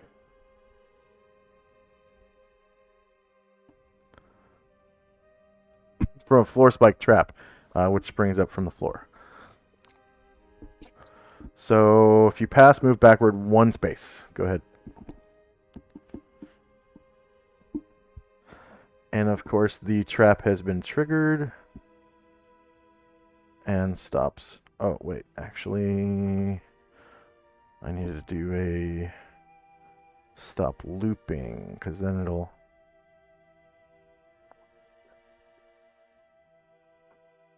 Oh, wow. Okay, so it ends.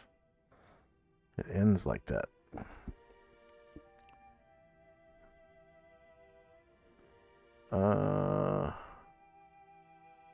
Animation. Loop. There we go. So the trap ends with the spikes up, so you can avoid them while walking through. Okay. So it's on the map now, and you deftly kind of like rolled backward basically to get out of the way of the spikes and avoid the 3 damage. And he's out of movement now because he took us 3 squares of movement. Okay, so now we're back to let's see, it was encounter maps. There we go. Back to this temperate forest here.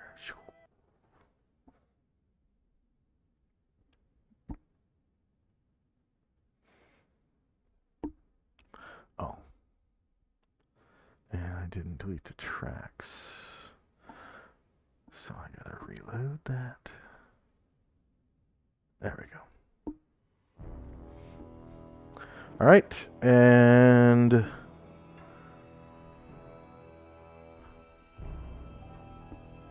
see, that was the end of the round, I believe. Yeah.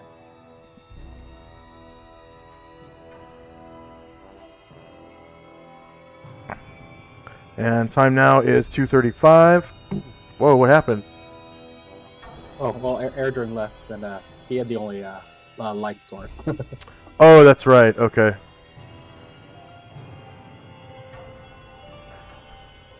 So Luther is left in the darkness. And first up is Shandrak. So Luther is kind of like, oh no! What? Oh, it's dark. Help? Gargon turns around and it says, "Moo! Grab my shoulder and just walk with me." And Saint Luther's able to grab like, because Gargamond is pretty tall. I think he's, let's see, he's 90 inches tall, and Luther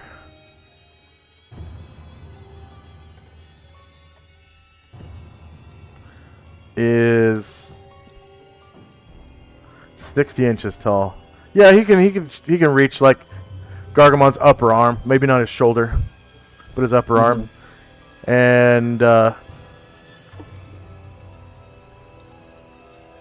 like if he holds his mace under his shield arm, he can reach up and grab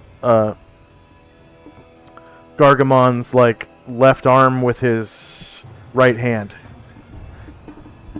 So I think he's right-handed. All right. So yeah, Luther will do that, and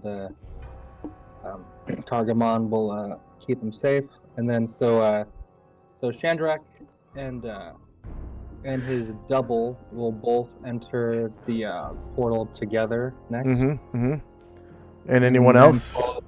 And then followed by Gargamon and Luther and Ryer with the horses and trail. Okay. So basically, now Luther is on Gargamon's left side facing the portal. And you said Ryer is in the back? Yeah. Okay.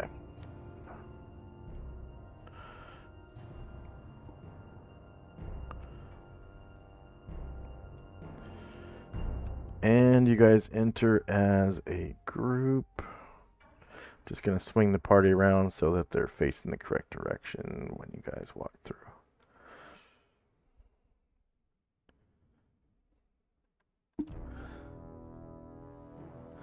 Okay.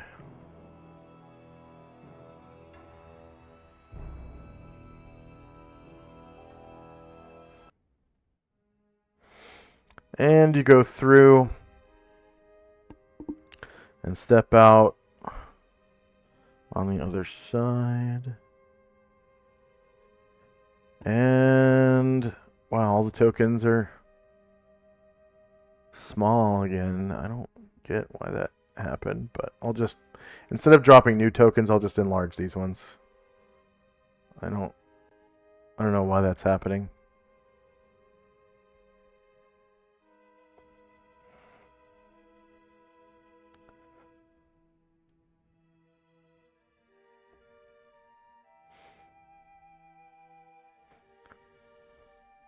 Because I think, let's see, I guess I could make the grid more opaque and see. Yeah, the grid's correct. And it's the same scale as the other map now. I don't get why the tokens are doing that.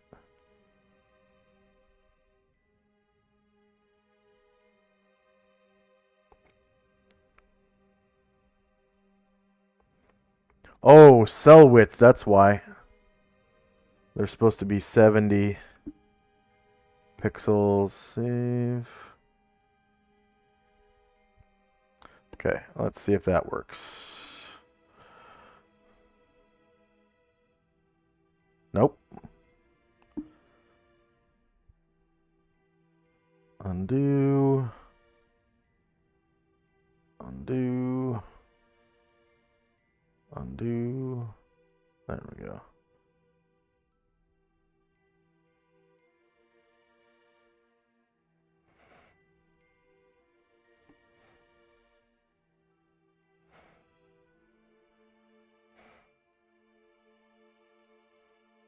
Okay, so Shandrak and his mirror image are in front. Luther is left of Gargamond, holding onto his arm and kind of lets go. And then Ryer steps through, and you guys are right. Wait, why is it going one square at a time?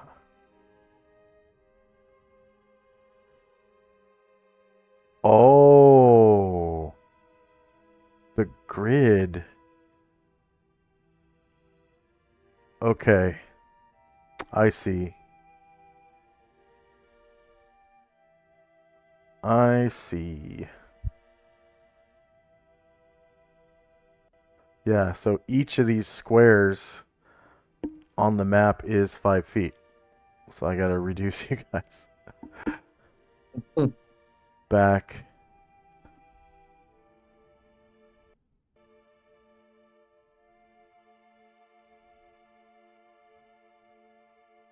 Okay.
And then the group would be right here.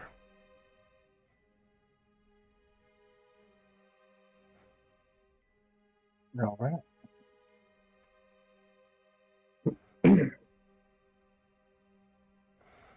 Seeing some spikes already sprung, Ryer carefully maneuvers between those and tries to listen at the first door. Okay. So it doesn't take any checks or anything to maneuver between the spikes. You just kind of just go between them.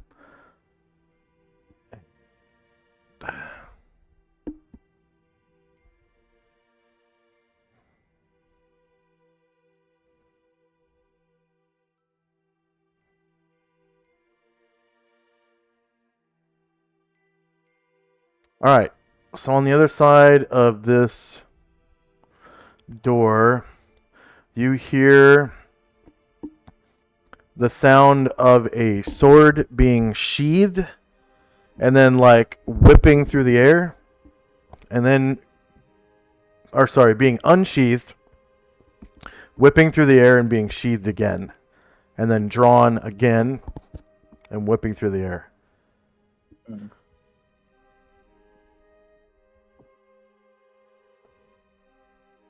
Yeah, Ryer will turn back and say, sounds like there's a bored swordsman in there.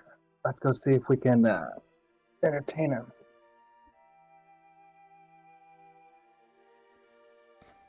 And both Chandreks will continue their silent movement towards the door.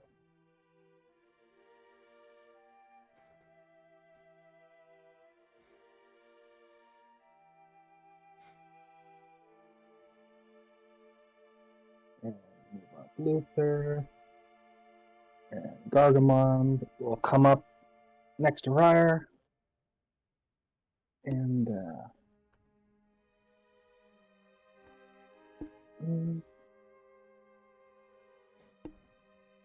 Gargamond will open up the door. Oh, it's locked. Yes. So he goes to jiggle the handle and open it, and he sees that it is locked. Can you see the lock symbol on it now? Yeah. Okay, cool. All right. And Gargamon turns back, kind of pouting. It's like, no good. and then Chandrak's double says, "Oh, I'm sure I can fix that. Give me a minute." And that'll be all for me. Okay.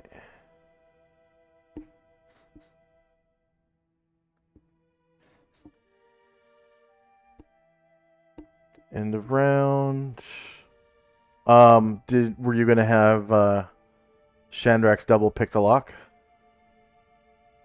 So actually, so I just remembered. The first thing I'm gonna do, now that I'm inside this place, is that Chandrak's double will enlarge Gargamon. Oh.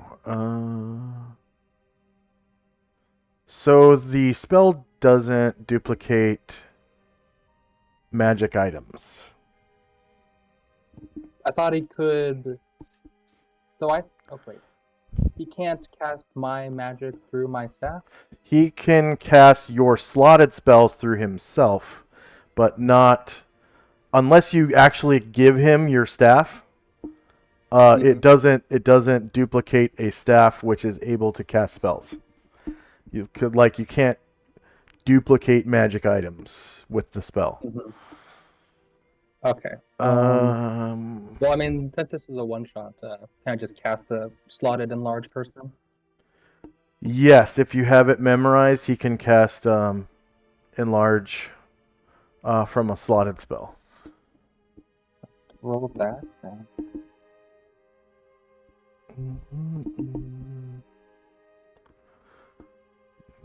Be a little bit bigger. It's called mirror image, Even right? 2 times. No. Projected image. Projected image.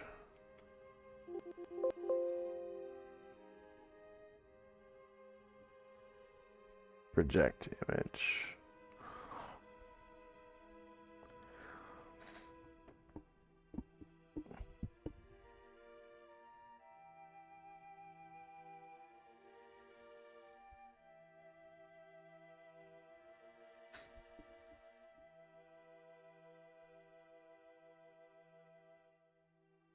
Yeah, because it doesn't get your armor class. It's like illusionary. Mm-hmm. The image can be dispelled only by means of successful dispel magic or upon command from the spellcaster. Attacks pass harmlessly through it. Yeah, okay. And Shanrak casts Enlarge as a level 12 caster on Gargamon, yeah.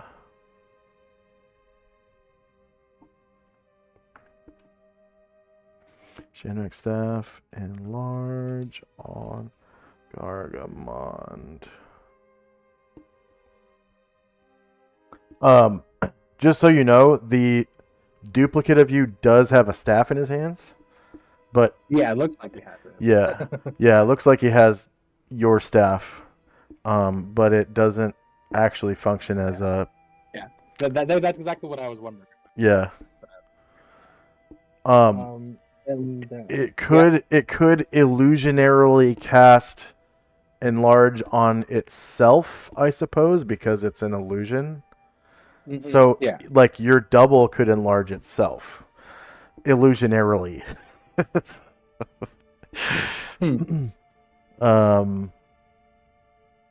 I suppose I suppose it wouldn't actually do, 1.9 damage though, because it is a phantasm.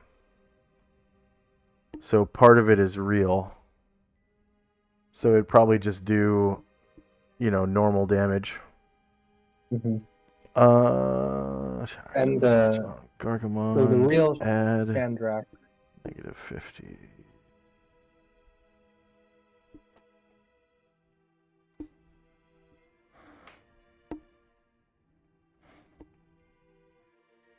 The real Chandrak.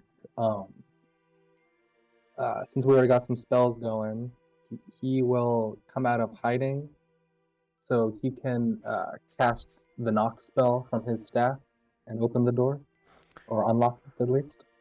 12 caster. Okay. Drains 1 charge, and the lock opens for... I think it's a set amount of time.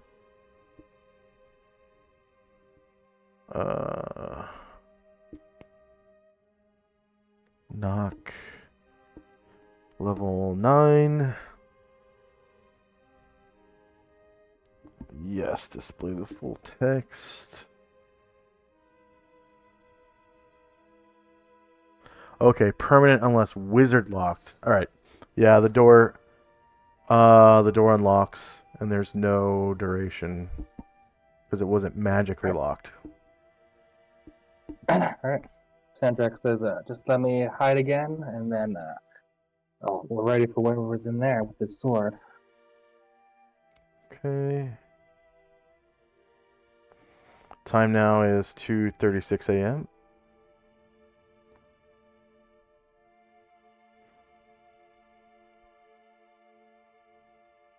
And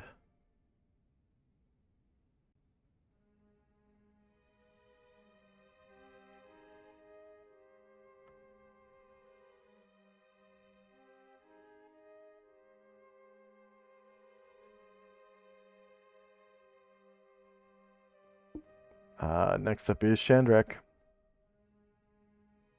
Alright. Wait, there's...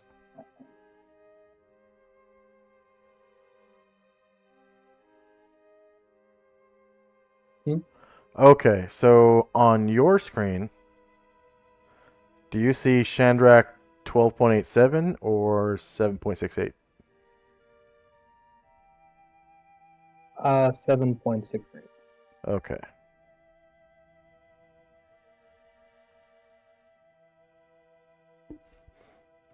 It's 49. Enter. Okay. Now it's Shandrak. Alright. Shandrak will ask Gargamond if he can take his place, and then he will hide in shadows by the door. And Gargamond is huge now.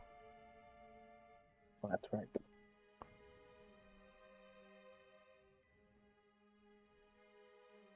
And Erdrin sneak up a little closer. Okay. And Ryre will open up the door. All right. Inside, you can see the floor is made of glass.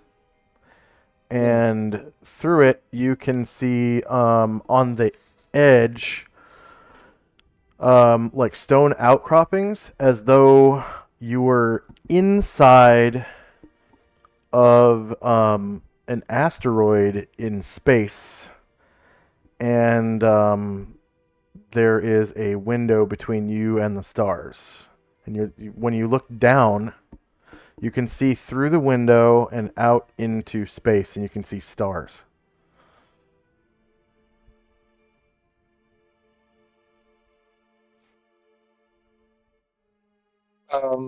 Sorry, just double checking. When I sensed the portal, did I sense it was on the Solynod Hex or in Solynod space?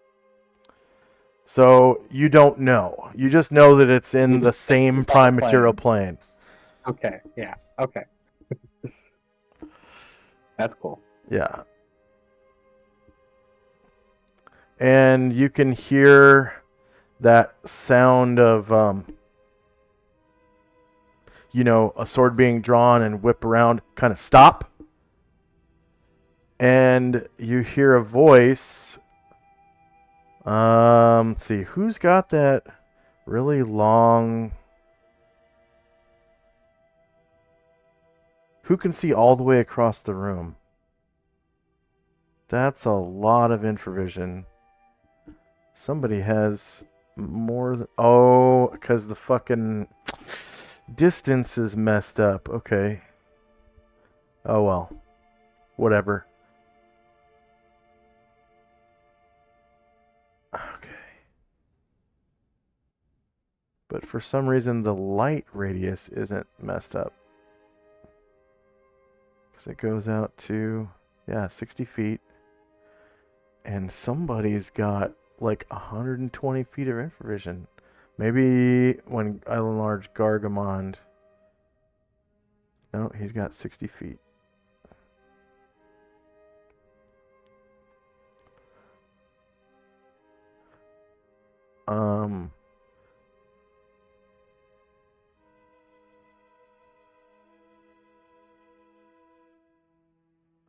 Okay.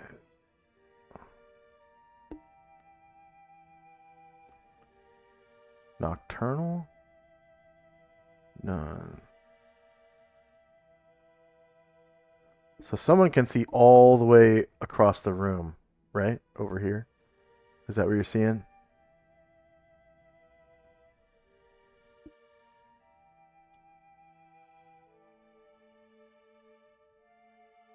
No, my vision goes this far. Okay. Okay. All right. So in the darkness, outside of your infravision.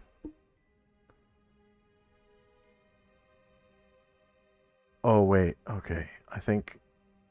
Yeah, I did. Okay. Off. Yeah, off. Boom. Now it's fixed. And I'm gonna save that.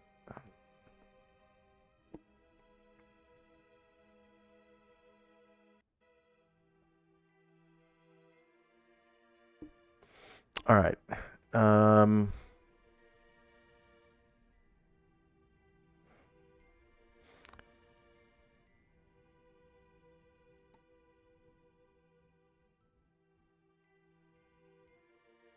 Uh-oh.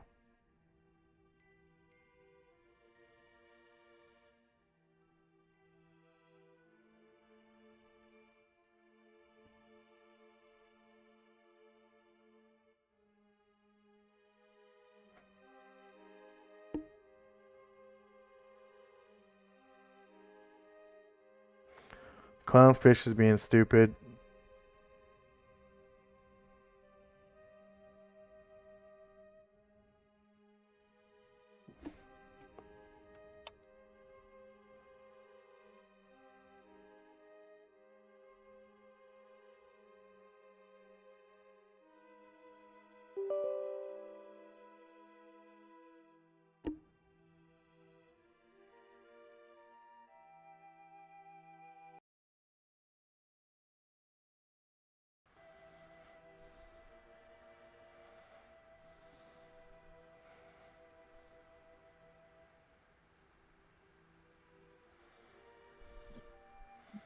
Okay. Clownfish. Voice changer. I have to re-download it.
Okay, hopefully that did the trick. Are you able to hear me? I can hear you normally. Okay, 1 second. Okay, I can hear myself on stream. That's good. Now.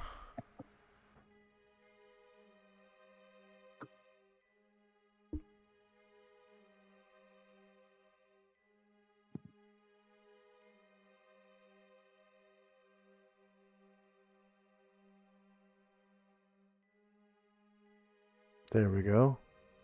Set voice changer.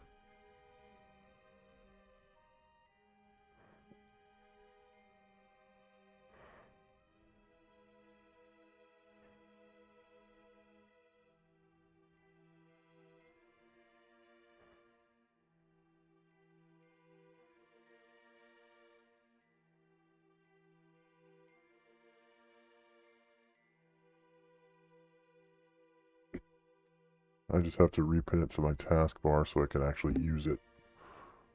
Alright.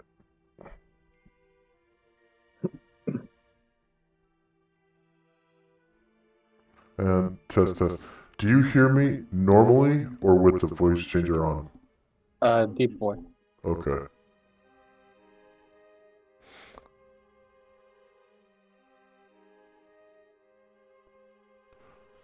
Halt! Who goes there? You need to Have you stolen our friend Adolf?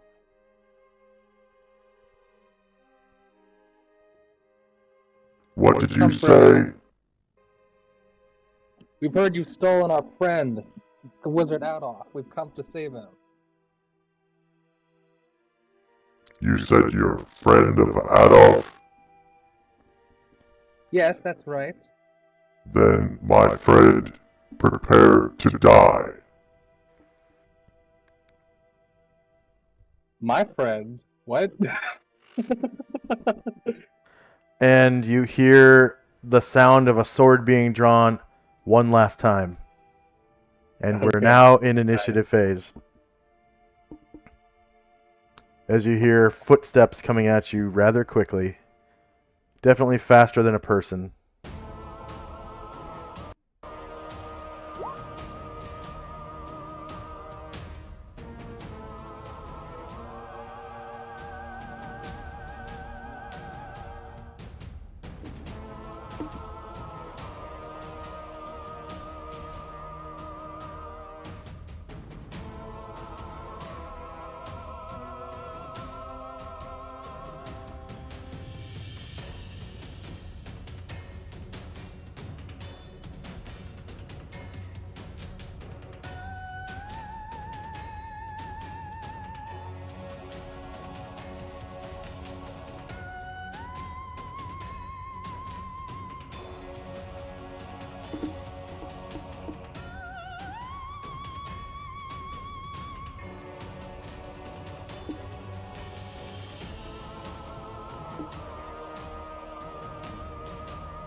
I added one more slot for a Gargamon. Thank you.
All right.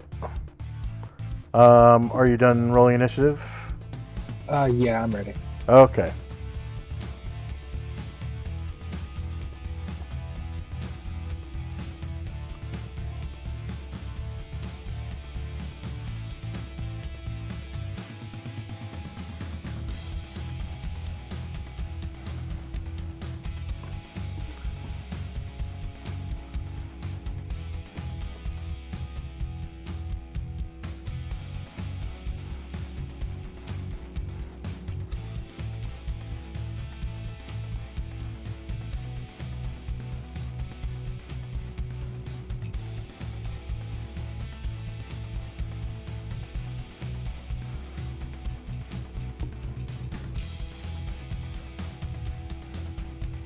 All right. For our viewers, you've joined us just in time to witness a battle between this monster right here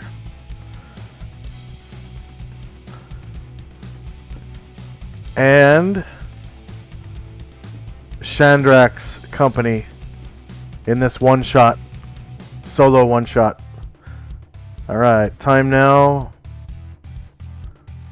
is 2:37 a.m.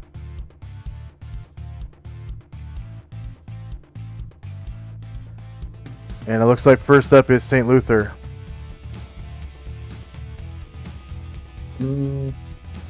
St. Luther.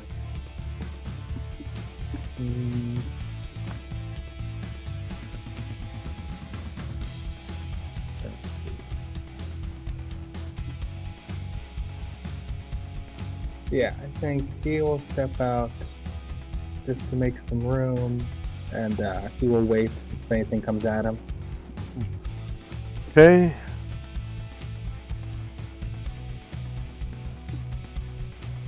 Just then,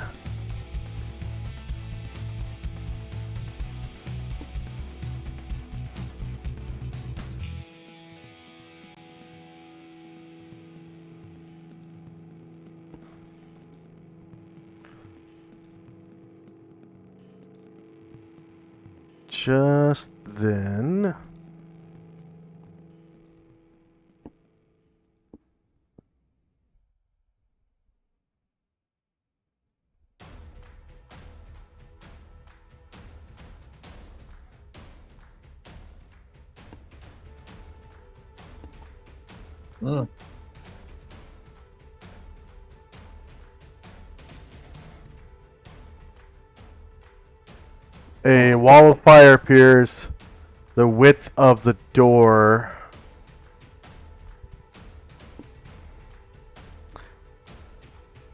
And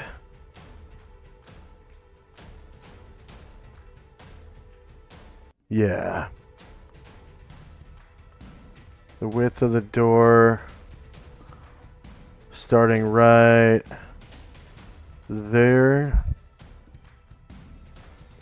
No, starting right there. And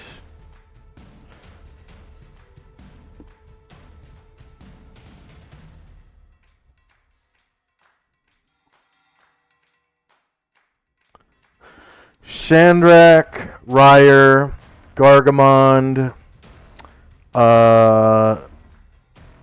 Erdrin, and Chandrak's double. Actually, Chandrak's double, you decide what happens to it, I think. And they all have to roll save versus spell.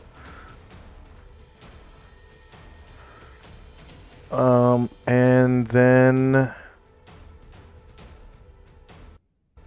if they pass, whoever passes can step out of the wall of fire in any direction they wish.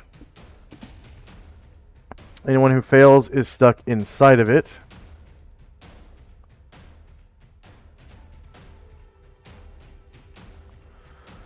And I'm going to make this red, extra large, so we know it's the wall of fire.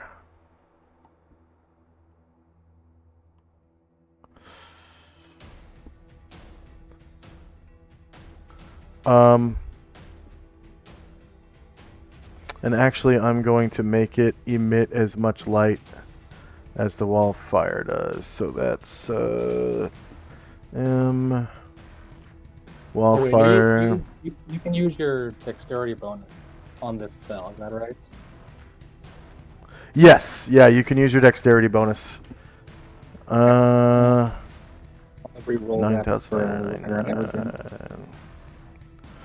Okay, so that's this one.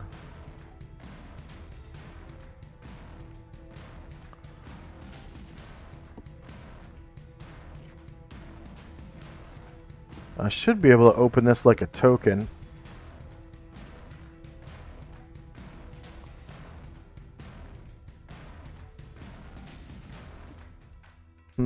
Weird.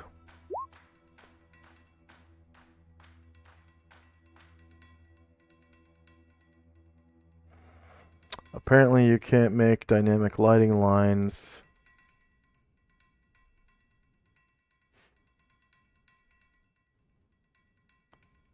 Emit light. So I guess I'll just put down on the dynamic lighting layer, I'll put down another wall of fire right here. Okay, so by the light of the fire, you should be able to see the target now. Right? No, I don't think so. I don't see anything else in the room. But yeah, the lighting didn't change for me. Okay, is Luther able to see in the dark? No, he has night vision of 1 foot. And Ryer has night vision of 60 feet, but it's tinted red. So how is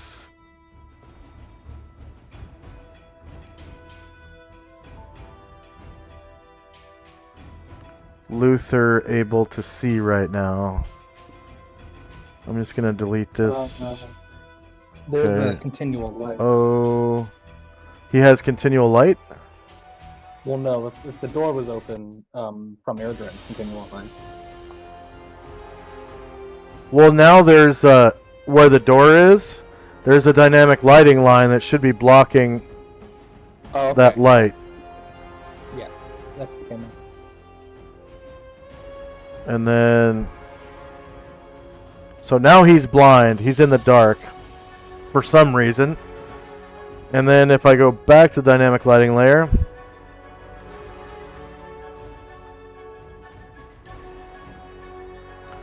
and drop a wall of fire here, for some reason it's only giving him a little bit of light.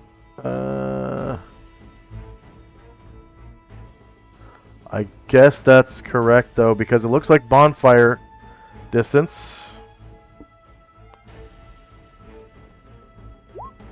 Bright light.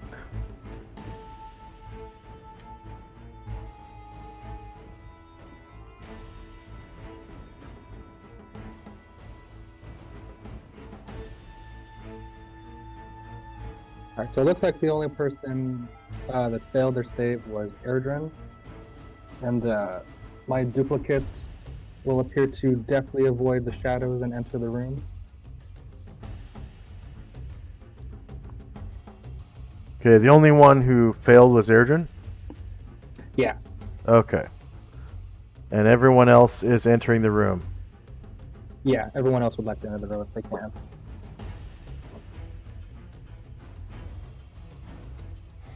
Okay, so Airdrin...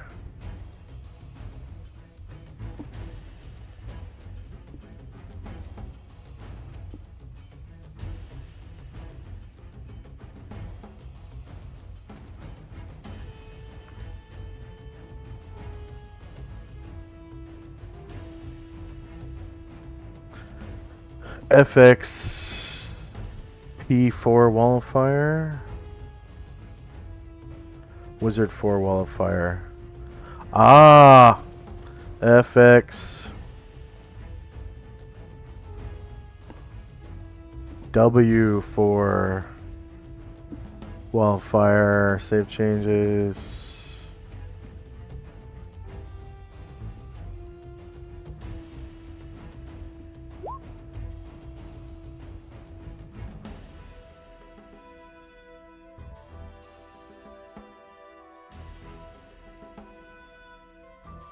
Try that one more time.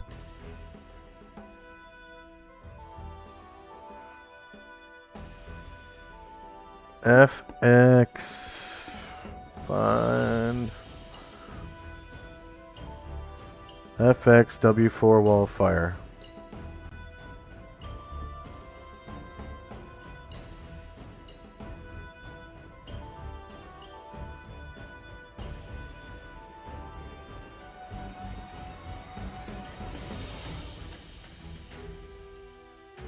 Yeah, everything's the same. Why?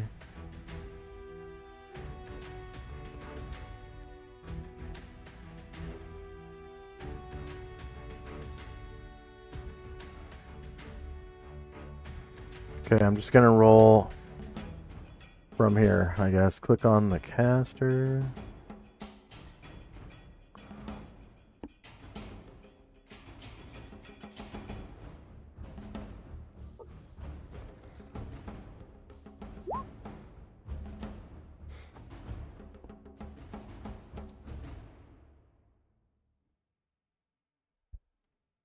All right.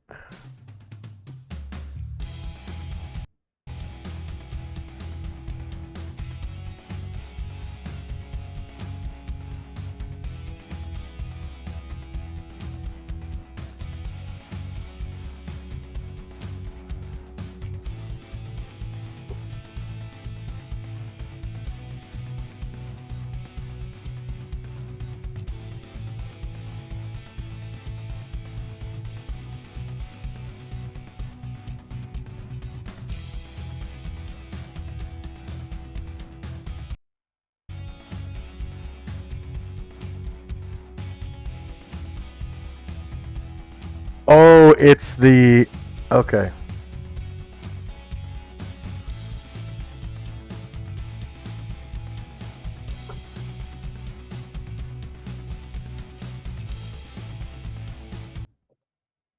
Wizard 4 Wall of Fire.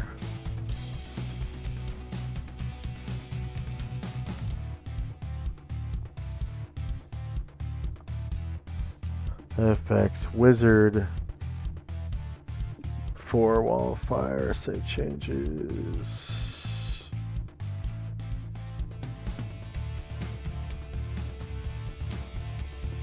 Ultraloth Wall of Fire.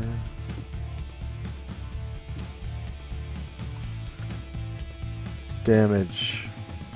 Caster 13. Alright. Wall of Fire. The spell can set fire to wooden structures as mentioned in War Machine vs. War Machine. If it is placed against them, roll for a fire once for each level of the caster.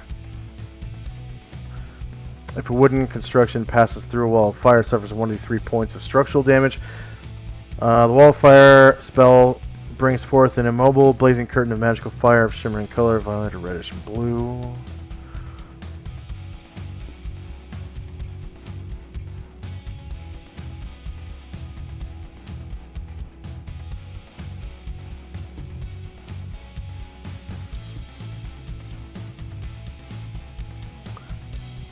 Spell creates either an opaque sheet of flame up to 1 20-foot square per level of the caster, or a ring with a radius of up to 10 feet plus 5 feet for 2 levels. Wildfire must be cast so that it is vertical with respect to the caster. One side of the wall selected by the caster sends forth waves of heat inflicting 2d4 points of damage upon creatures within 10 feet. In addition, the wall inflicts 2d6 points of damage plus 1 point of damage per level of the spellcaster upon any creature passing through it.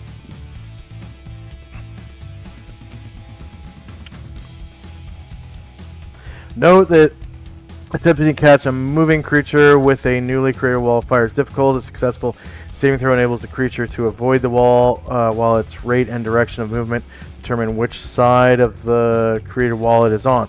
The wall of fire lasts as long as... Okay.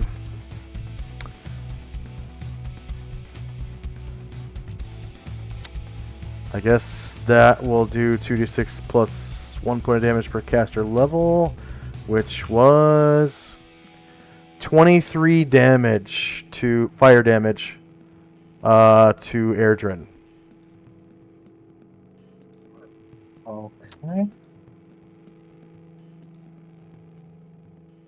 Yeah, 23 damage. And then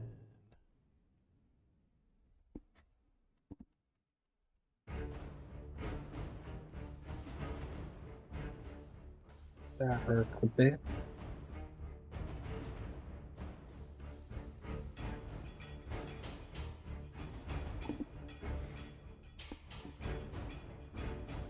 all right, Ryer.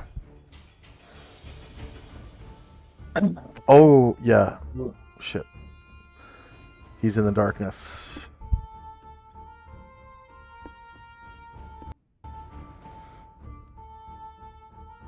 That's fine for Ryer.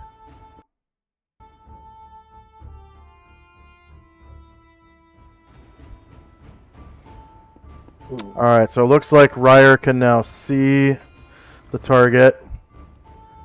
And it looks like this.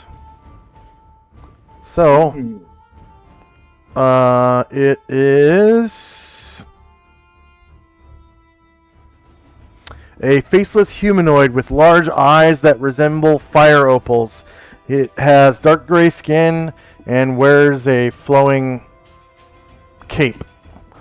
It's holding a bedazzled longsword in its right hand, and then up against the wall, you see a halberd of outstanding construction resting against the wall.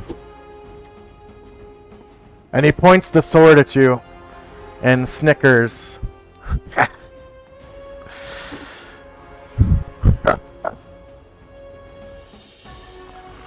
Have at thee.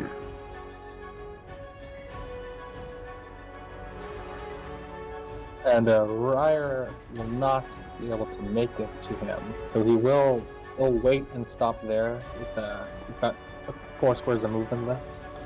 Okay. Gargamond. Gargamon. Oh, actually, yeah. So, can I roll natural fighting? Yes, you may. Yeah.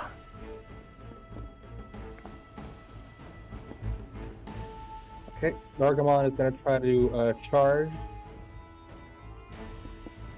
And because there is only one target, you only get 1 horn charge. Because you would have to switch targets. You have to have 10 feet of clearance to get to your target. Fine, I should have more than enough room. So, bam, 14 squares got me there. See if I can will my horns even connect this beast? Oh, good point. Alright, so you bum rush him, bull rush him, I guess. That was not bum rush, but bull rush. So you bull rush him, horns lowered. Your horns stab into him, and you kind of pick him up off his feet momentarily and step him back down, pull your horns out. And there's this big gaping wound, in his guts where your horns went in. And then the wound slowly heals, as though you had just stabbed, like Deadpool with your horns or something. Yeah. Gargamon pops and says, "This'll leave a permanent mark," and swings with his halberd.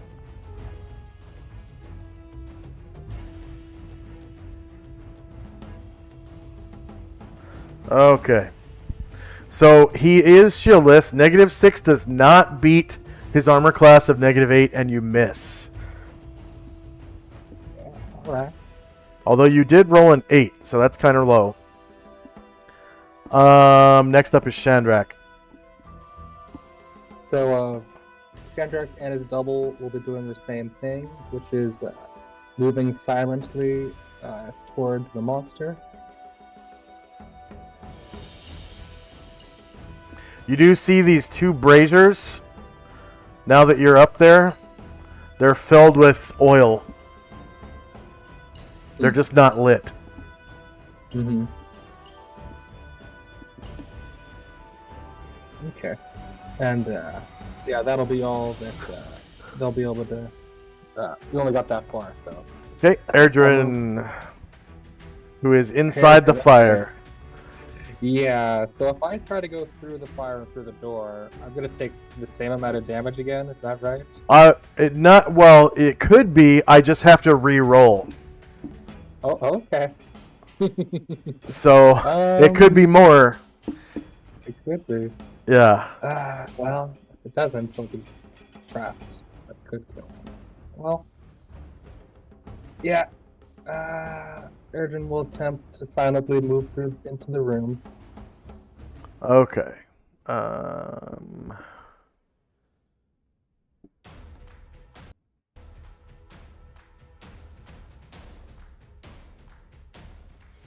All right. So he's in a lot of pain. Mm-hmm. Okay, so he's trying to keep his mouth shut really hard. Like he is burning. He's on fire. Roll a constitution check to see if he can stop himself from screaming. Okay. Actually, no. A wisdom. Because it would be a strength of will that would keep him from... Yeah. Not constitution. Yeah. It would be strength of his will. Okay, so he is able to... He is so mentally disciplined that he is able to step through the wall of fire while moving silently.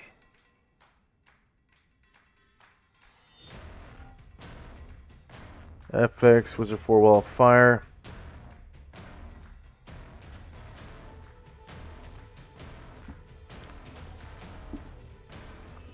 And this time he only takes 15 damage. Okay.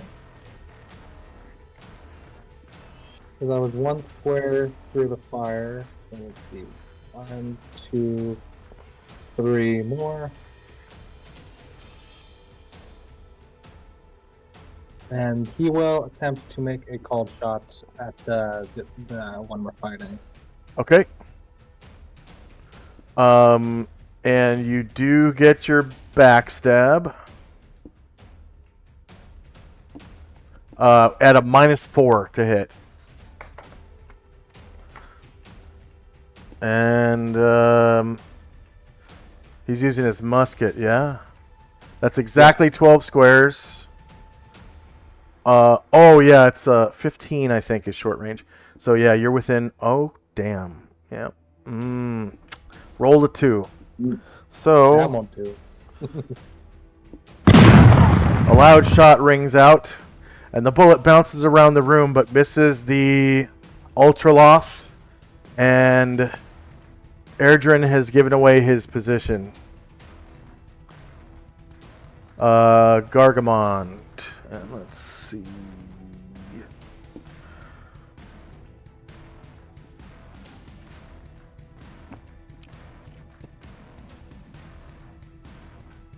Oh, sorry, I'm just... St. Luther is just going to take his full movement towards the action, and then Gargamon will swing with his halberd.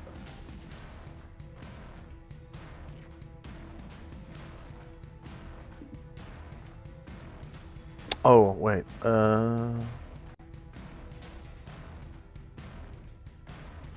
That's better.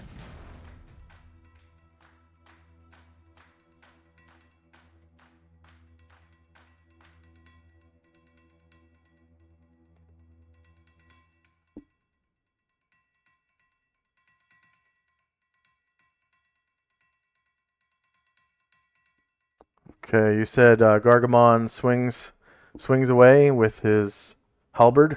That's right. All right, and you did multiply damage by 1.9, correct? So because this was a slotted spell, this is actually 2 times. Okay, outstanding. So, the Ultraloth is shieldless. You managed to roll a natural 20 crit. Can we get a crit in chat? Whee! Crits in chat, baby. Crits in chat. And you cause 27 damage to the Ultraloth with your Halberd +5.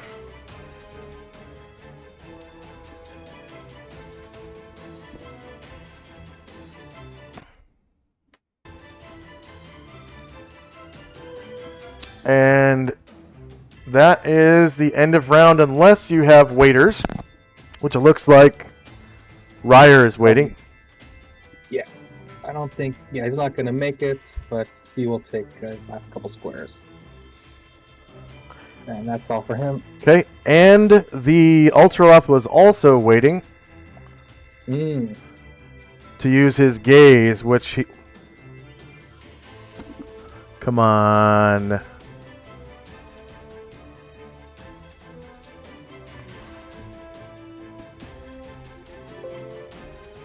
It's FX gaze of whole person, damn it.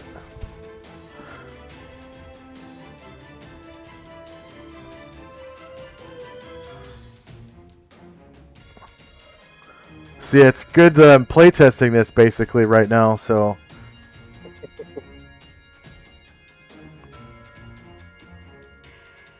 And of course it needs... hashtag...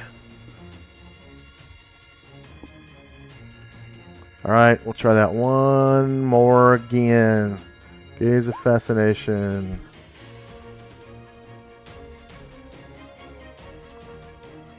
What? Gaze of Fascination?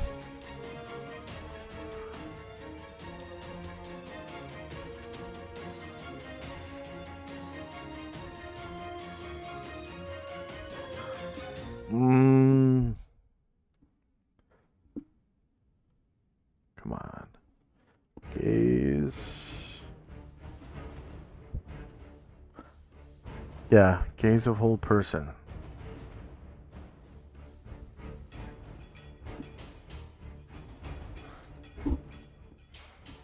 FX gaze of whole person.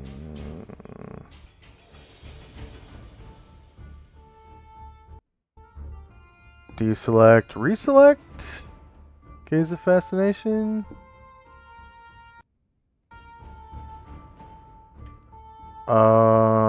It didn't save for some reason. Gaze of Fascination. Yeah, didn't save. A with a hashtag.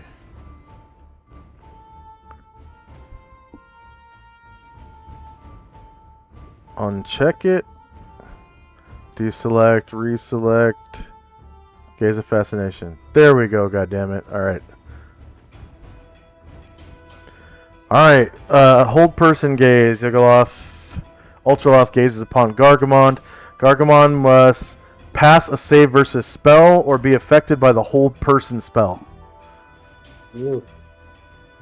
And hold person is charmed, so he gets his wisdom bonus or penalty.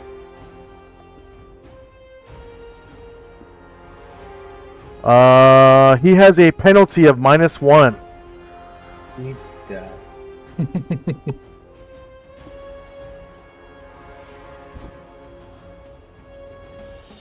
We needed that one. Okay, hold person.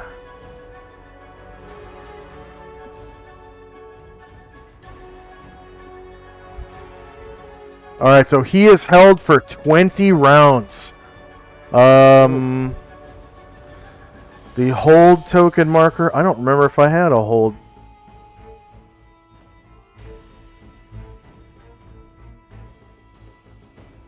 I got stun.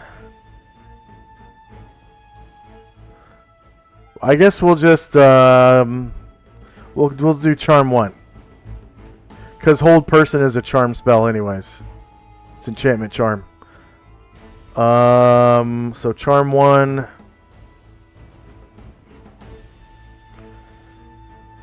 Charm 1. Hold person.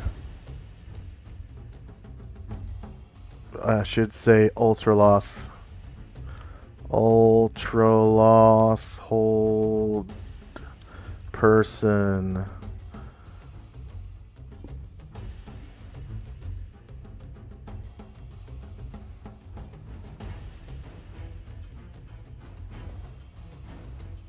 Minus 20. Luther shouts out, "Don't worry, I'll dispel it." And he changes his action so that at the end of the round he can cast Dispel Magic. And he begins casting. So token marker. It's the little hands. There it is. Okay.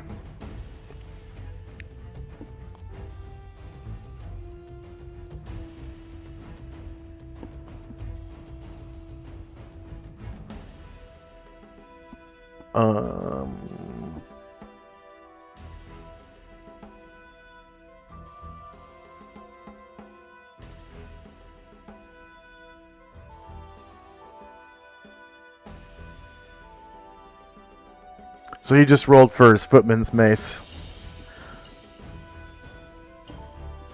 Yeah, this round I did.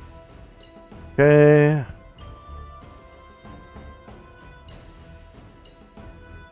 Oh, and I need to change the Yugoloth token marker to Charm 1 to show ownership.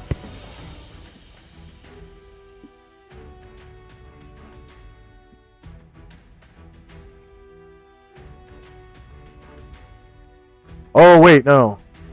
Luther moved, so he can't do that.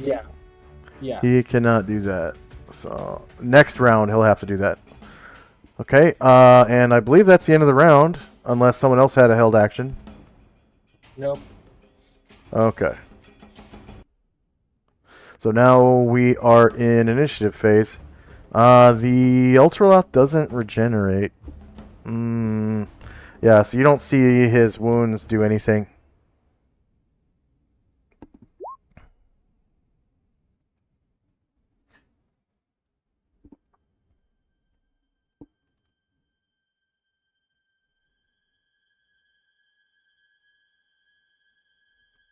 Alright, I'm getting the same problem again.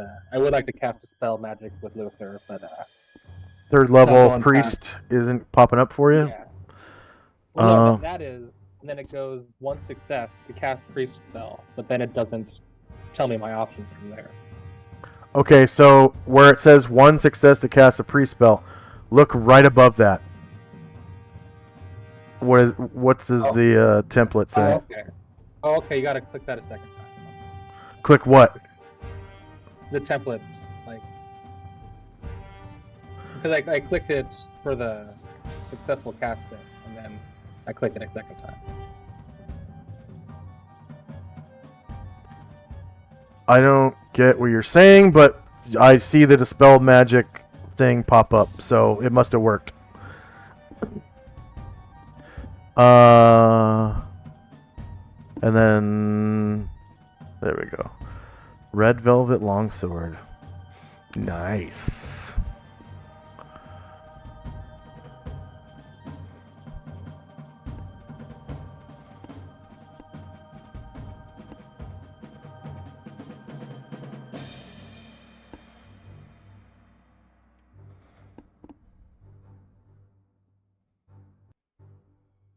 Okay, I'm ready. Okay.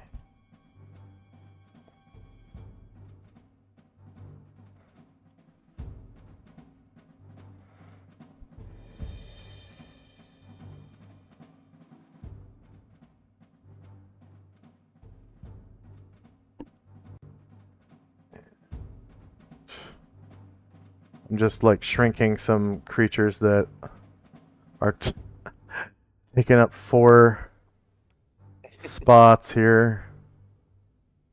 It's kind of...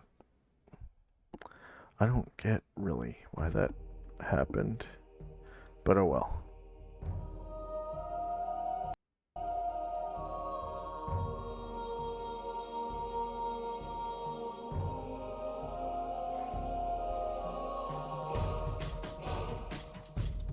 All right.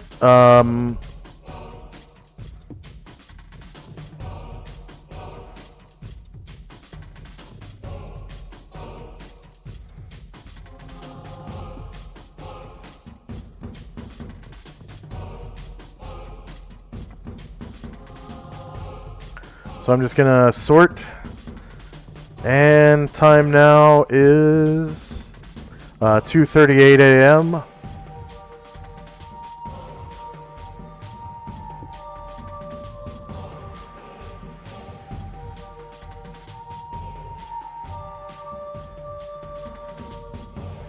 First up is Ryer with that javelin, right? That's right. So he will come around Gargamon from the right side. And he will give a poke to this jerk. Poke away, my friend.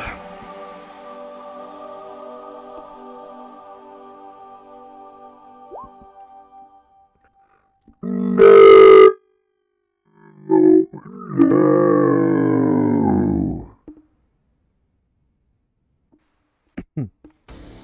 3 versus -8 does not hit. Nope. Next up is Erdrin. Erdrin is reloading, and he's also going to try to come behind Gargamon, and since he's huge, try to hide behind him. Oh yeah, definitely. He can like step behind one of his legs. Yeah.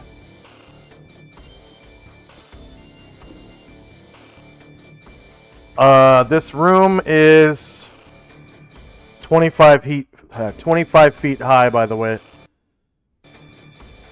Okay. There's the glass floor. And oh, I neglected to mention, as you guys walk out on the glass floor, you can feel how hard it is. Like walking on steel. And it actually sounds like you're walking on metal when you step out onto the floor. You can hear, like, when St. Luther stepped out onto the glass floor, it sounded like metal on metal, like clang, clang, clang, clang, as he took a step, as he takes each step. Because his sabatons are clanging against the glass. Oh, and anyone who has spellcraft can roll it to see what's actually going on with that floor. Oh, that's good. I'll accept spellcraft or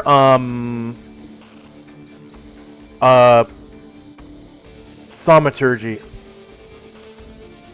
Okay, so Shandrak knows that the builder of this place, like somebody has cast glass steel on the floor. Oh, that's cool. Okay, yeah. So it's glass, but it's as hard as steel, and you can still see through it.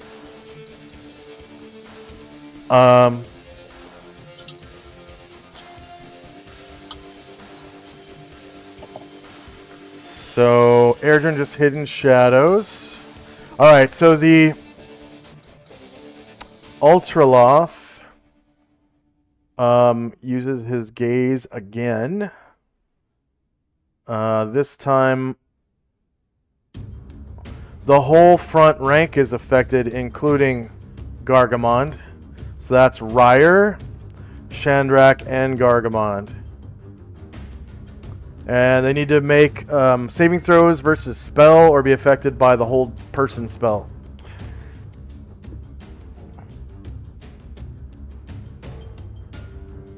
Gargamon has to roll again. Gargamon does not. He does not. It'll just be overwritten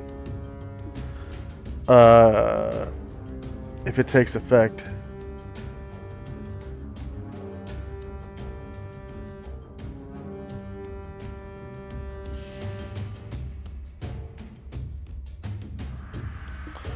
Weird, something just disappeared from right here.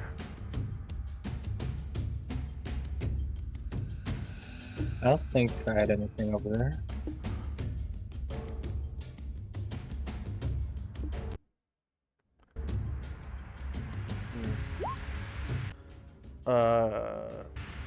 If it takes effect. 1 second. It's not on the replay. I don't know what it was. Oh, it might have been closed captioning. That's probably what it was. Alright, okay, so Shandrak, and did you apply Shandrak's wisdom? He doesn't have one. He doesn't have one? Okay. So...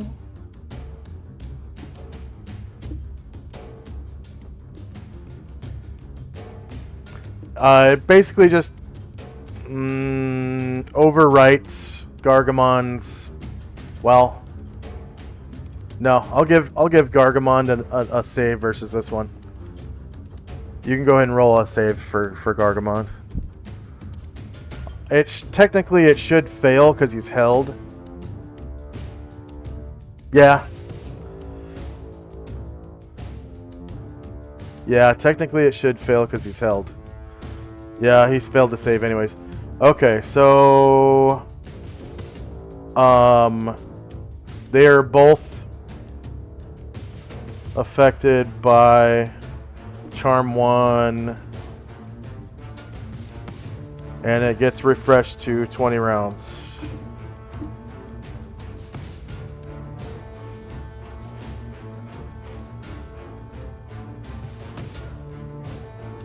He can still...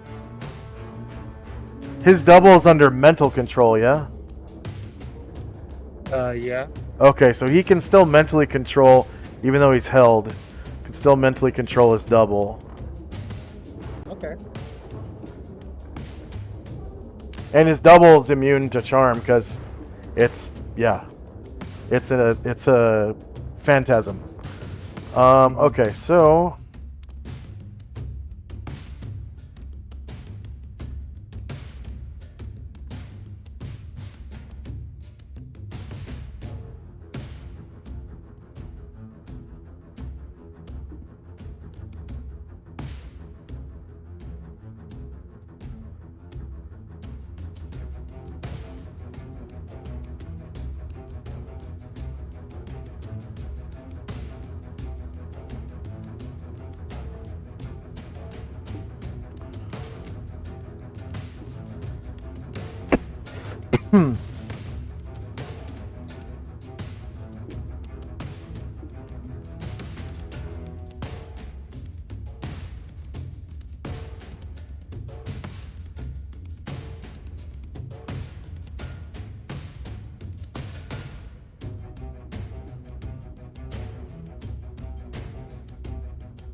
and that's on the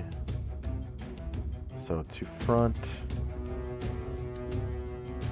map layer.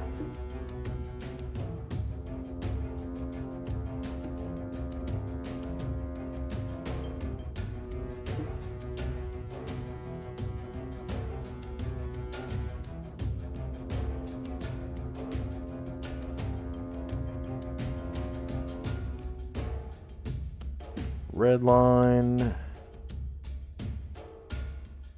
extra large, and wall. Okay, so another wall of fire appears.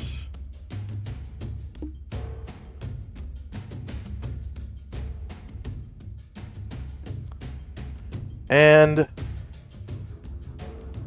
Ryer and they're held. They're held. So Ryer, Gargamond, and Shandrak don't get a save. Whoops.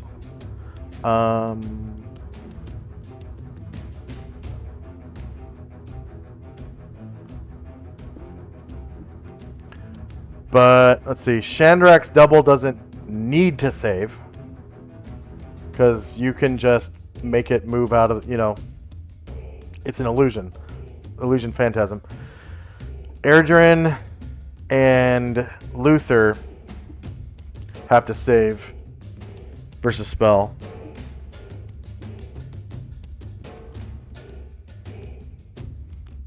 But Ryer, Gargamond, and the real Shandrak automatically fail. But they're not going to take the big damage. They're going to take the little damage from the wall.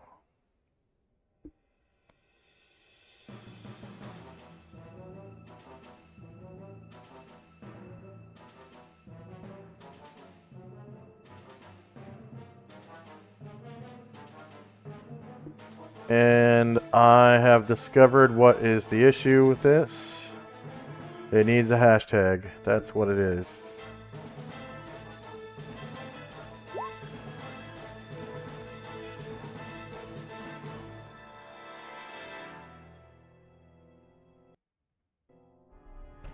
One more time, wall fire damage.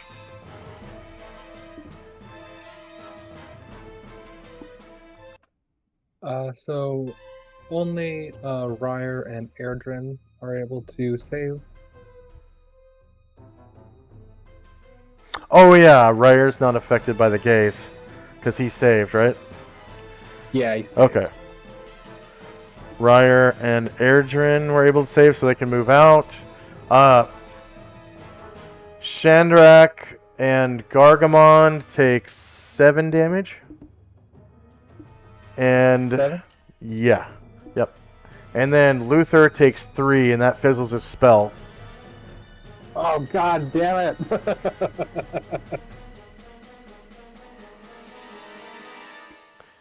And then, so Gargamond is held right now.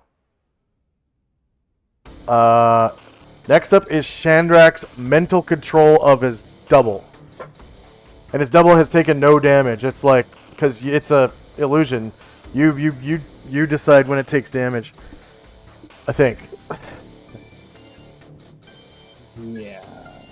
So. But it can't be disbelieved. Yeah.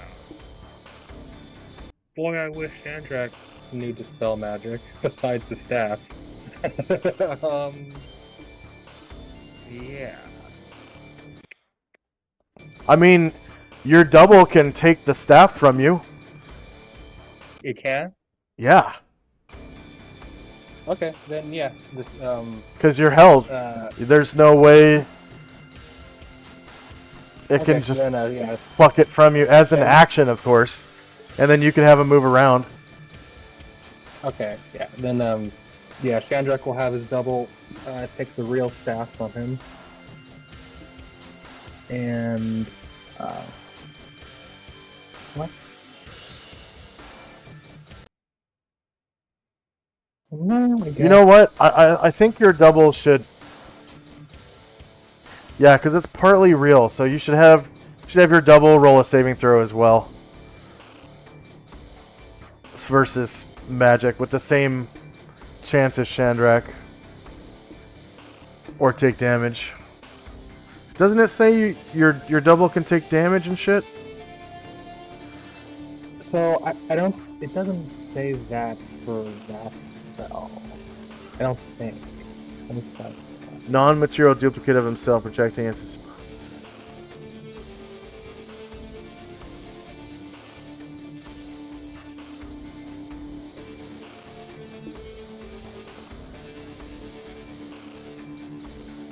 Yeah, attacks pass harmlessly through it. It's basically an illusion that can pick stuff up. I mean, yeah. You decide if it looks damaged or whatever. Okay. In that case, yeah, the illusion will just will take the real staff and it will come to the south side of the fire by Ryer, and yeah, that's all. Okay. Saint Luther was casting a spell, so his turn is over. His spell's fizzled. Gargamond is held. Okay, that's the end of the round unless someone was waiting or something like that. Okay.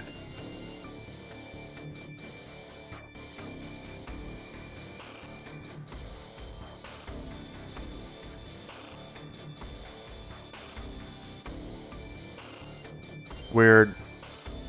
I put the wrong thing in the wrong thing. That's why that wasn't working. Yeah, okay.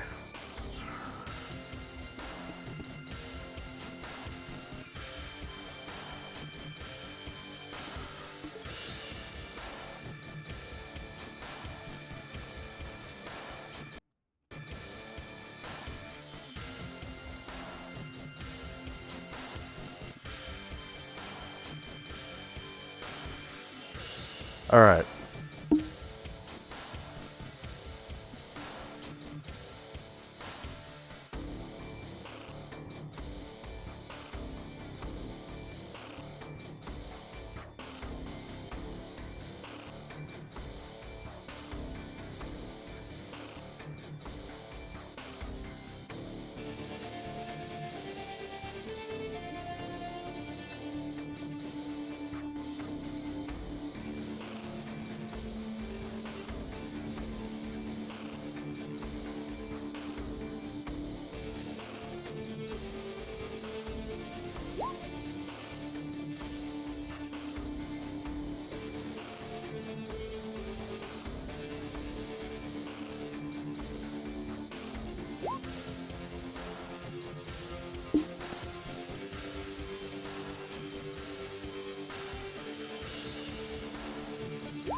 Hmm.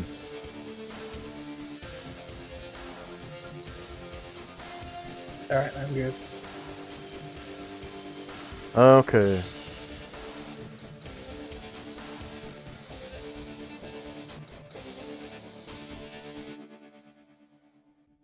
Oh.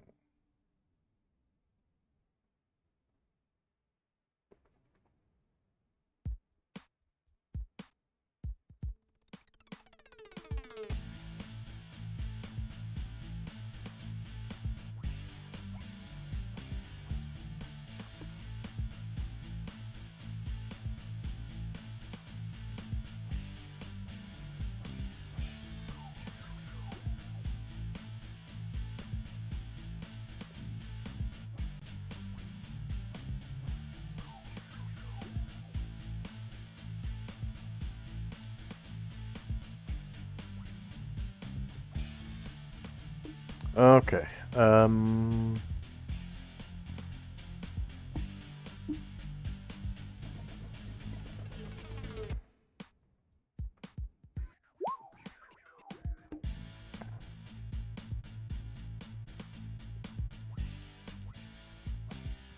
Oh yeah, and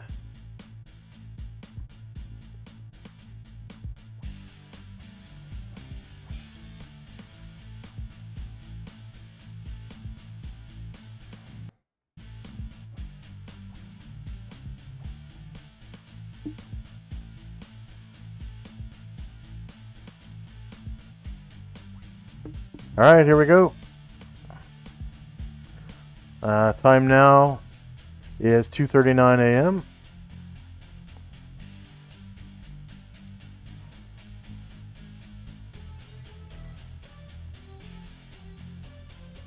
And it is Ryer's turn. Well, he is just gonna hold his position and try to defensively parry in case anything comes at him.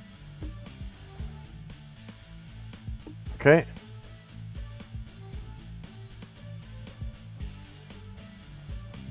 The Ultraloth steps through the wall of fire, and its flesh seems to be like heating up, right? So it's like smoking, but it's not burning. It's not burning. Oh, you jerk.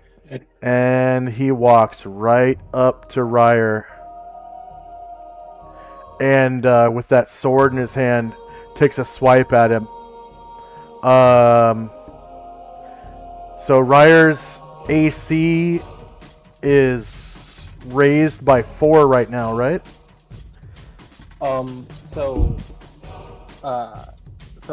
If it's with freezing parrying, it's actually half his level, so it would be -6. Okay. And his normal AC is -5. So this Yogoloth has a -6 to hit him. The Ultraloth, that is.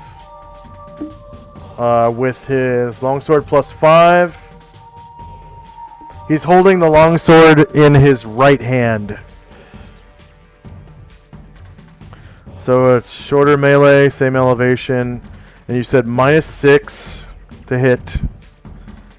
And no damage modifier that I can think of.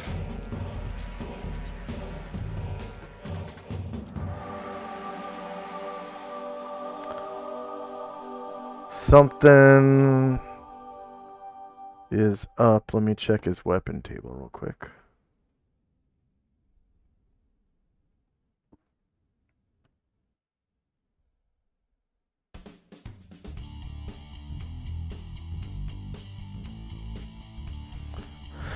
Alright, he has a Thaco.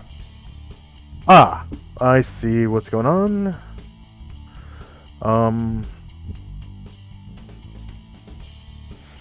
Okay.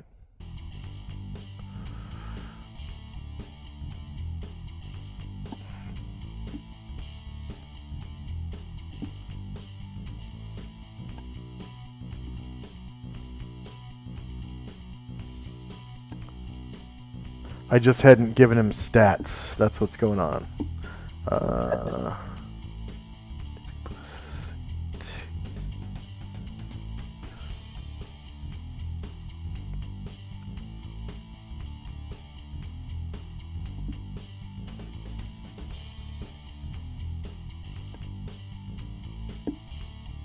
I think.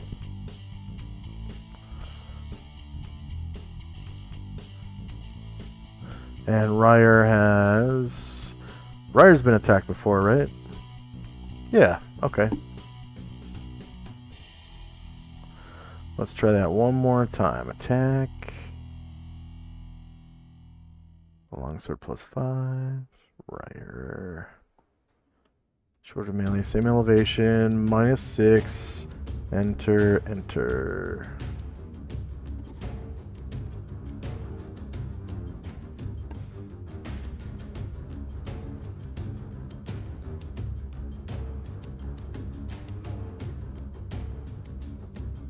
Let's see if he can attack himself.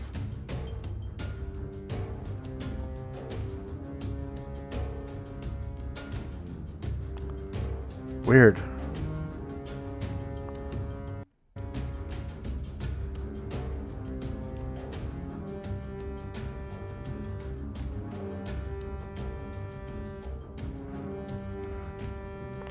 Okay. So that works. Just there's something, probably something wrong with his Thaco or something is my guess.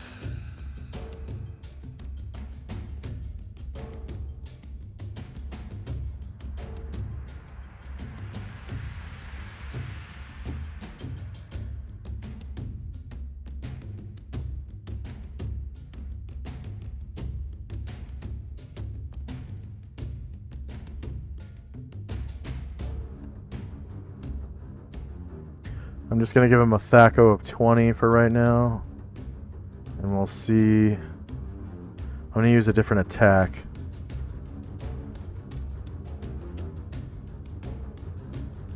Okay, so he can attack himself with his left hand. I'll try the longsword against himself. Okay, so the longsword works against himself now. So it was his Thaco that was fucked up. There was something wrong. Okay, so let's see.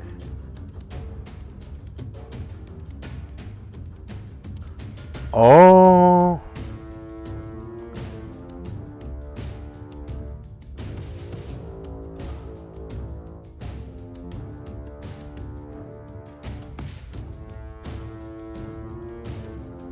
Hmm. So he has basically normal.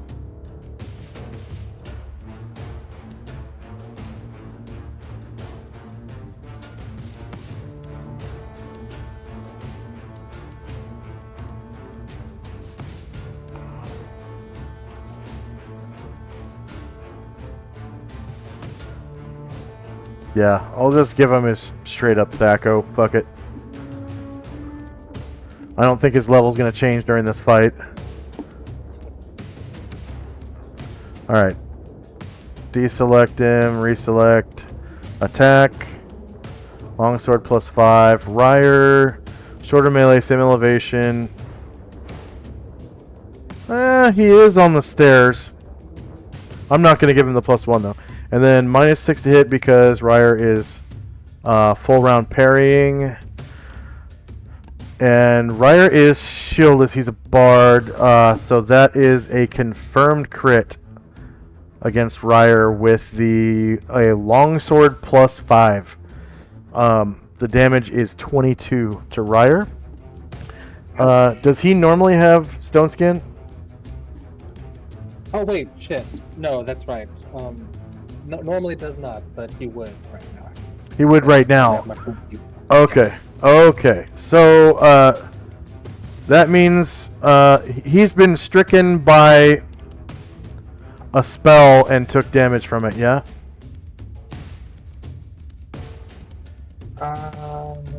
That's what did the damage to him, right?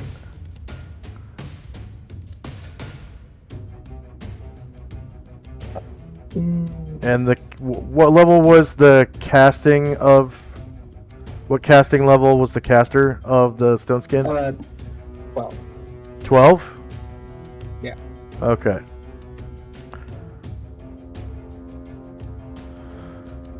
So the damage that he took was from a spell, right? I guess. I don't remember him taking the damage for a spell. Because I have... must have been.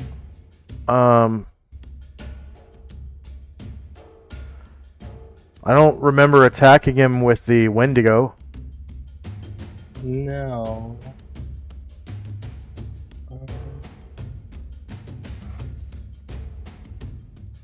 I don't know. Maybe I failed to put his HP to full. Maybe I missed the quick play. I dodged both the walls of fire, and I don't think I had them. Okay. And he didn't take damage from the trap.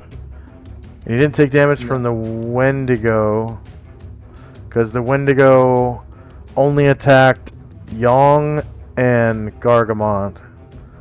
Yeah. Okay.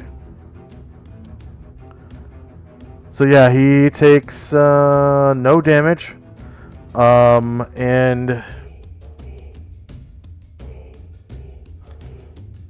So that's 3 charges off because Wildfire 1, Wildfire 2, and then this longsword attack. Okay. Alright. St. Luther's... He is getting out of the wall of fire. Okay. And so he takes no damage. Yeah. I think. And then he will come shoulder up to Ryer and attempt to attack this creature with his mace. Okay. He can physically feel the field of his protection from evil pushing out and around the Ultraloth. Like, so that the Ultraloth is inside his protection from evil field now. Mm-hmm. So the Ultraloth can attack him, but at a -2. Yeah, that's fine. Okay.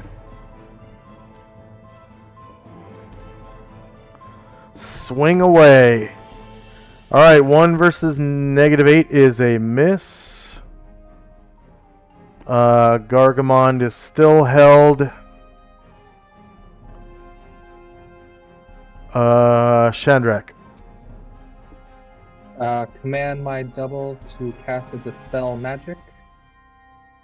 Oh, okay. And it has a AoE. It's the AoE one, right? Yes. Okay. Dispel Magic. So you should be able to move this around.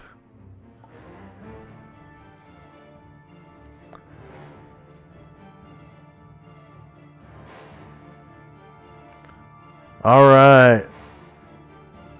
So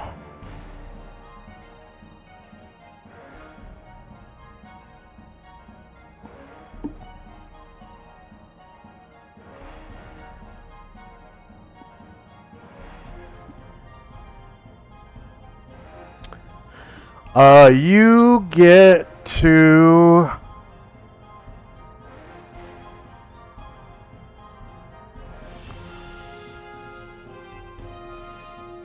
so you get an attempt on the hold person on Gargamon, the enlarge on Gargamon, the Cat's Grace on Gargamon, the hold person on Shandrak, and the Wall of Fire. Alright, DM's button. So this is hold Gargamon. Level of magic to be dispelled is actually 13. Level at which dispel is cast. You're level 12, right? Yes, but this is casting from the staff, so 9. Oh, okay, 9. That's right. Okay.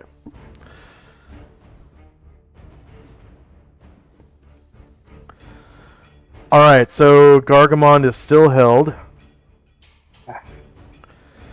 So this is Gargamon, Cat's Grace, level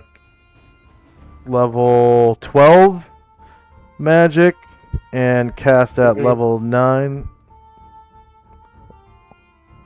You cast Cat's Grace at level 12, right? Yeah. Okay.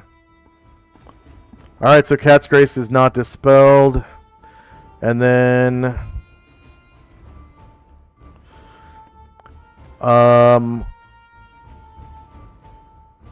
Shandrak, hold. Level 13 hold. And level 9 dispel magic.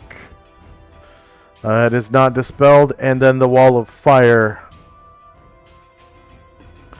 Wall of Fire 2. 13th level magic. A 9 level dispel. Wow, nothing.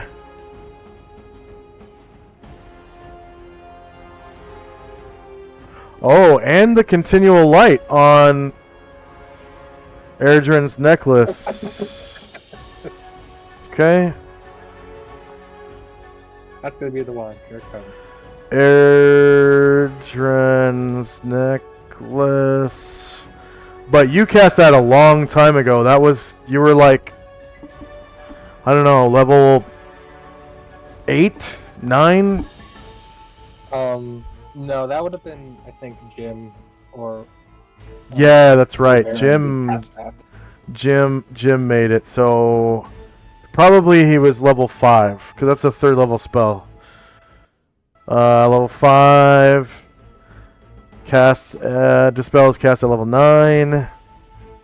That's not dispelled either. Wow. Target number was target number for that one was 7 or higher, and it came up a 6. Target number for the Wall of Fire was 15 or higher, and it came up a 1. Target number for Shandrak's hold was 15 or higher, it came up a 9. Target number for Gargamon's Cat's Grace was 14 or higher, came up a 13. Target number for hold on Gargamon was 15 or higher, came up a 7. No spell effects were dispelled. by that dispel magic. And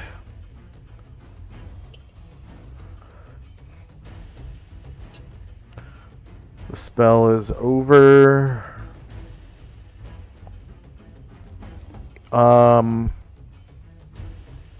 Erdrin.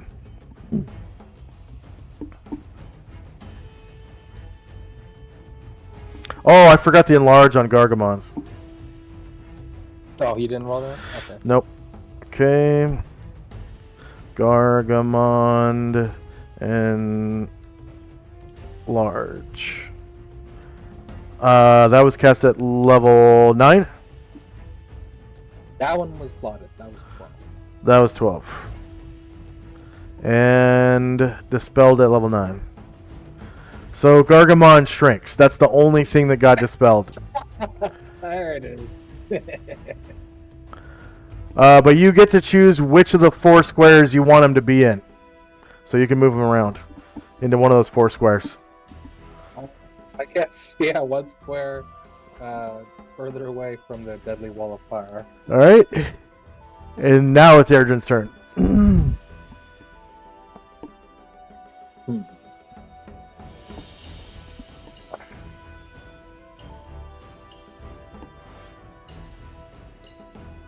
Erdrin is just gonna... Hey, what's going on, JH Carp? Just gonna move silently behind Ryer, and yeah, he's not gonna fire. He's gonna hold his action. Okay. Checks the skill. Move silently. Gargamon is still held. Was anyone waiting? Nope. Alright. End of round. And yeah, initiative phase. Oh,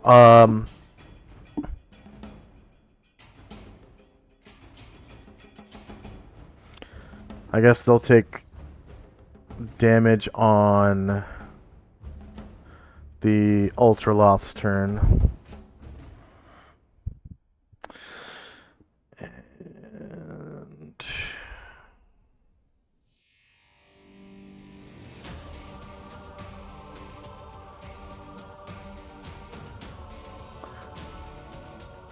yep, initiative phase.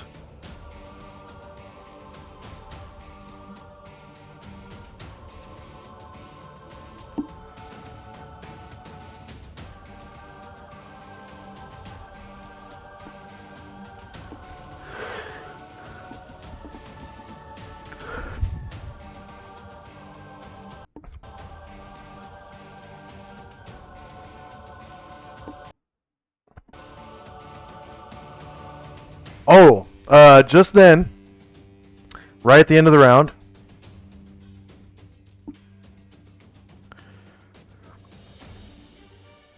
some creatures fly up out of the hole at the south side of the room. Oh, jeez. Creatures like no other you've ever seen. They appear to be part fungus. They look like this. Oh, that's cool. Okay, and their description. These red bat-winged creatures somewhat resemble lobsters in that they have many legs, feelers, and eye stalks, and forearms that end in great pincers. Though they appear to be crustaceans, they are actually fungus creatures.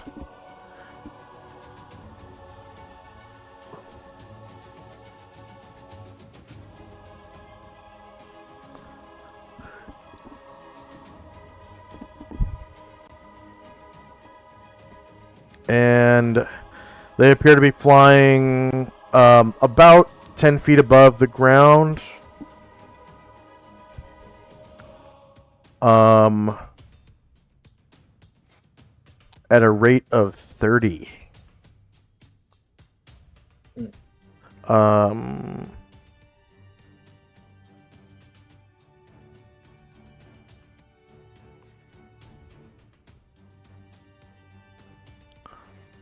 with maneuverability class B, so they can hover if they want to. They just have to remain plumb to the plane of gravity. They can't like fly upside down or anything like that.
So I'm just adding them to the tracker.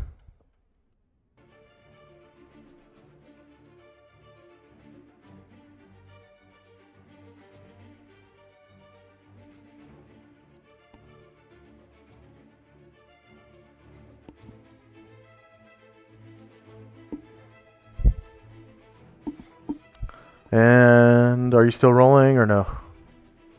Yeah, sorry. Okay, that's fine.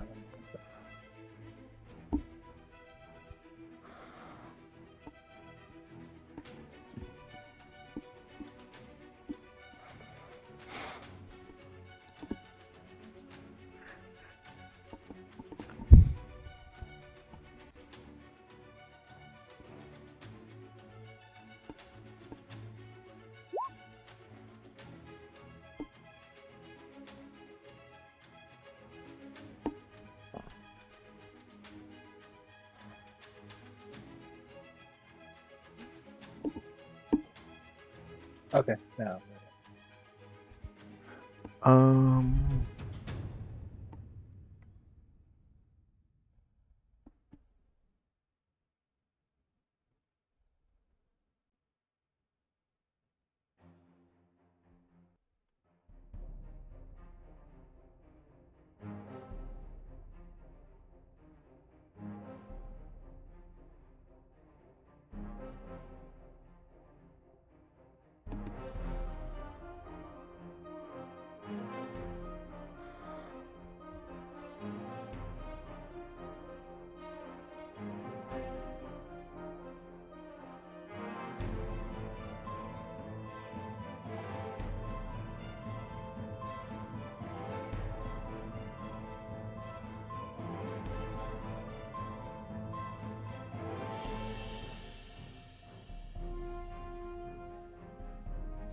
Alright, so I'm just resorting. Okay, we got spells and time.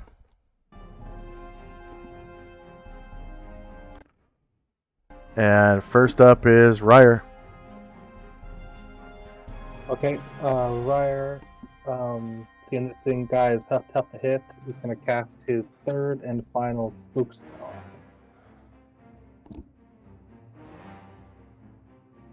On the Ultraloth? Yeah, on the Ultraloth. Okay, so he gets magic resistance. Oh, of course he does. Any modifiers? Not for Ryer. Alright. Alright, he resists the magic. Luther.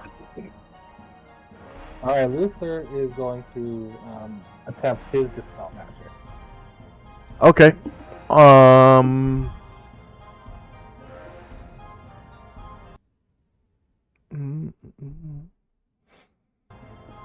Spell AoEs. The priest one looks different. Priest, that's priest 2 for 3. Priest dispel magic. Priest Dispel Magic looks different. Oh. Mm-hmm. And I think right after this, I'm gonna find an animated token for that, because there's so many cool animated like magic things that I could use for Dispel Magic. Let's try that again. That looks good. Okay, and he cast that at level 8. Alright, so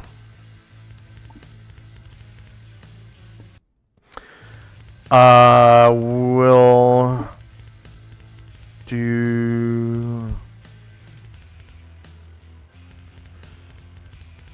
a spook.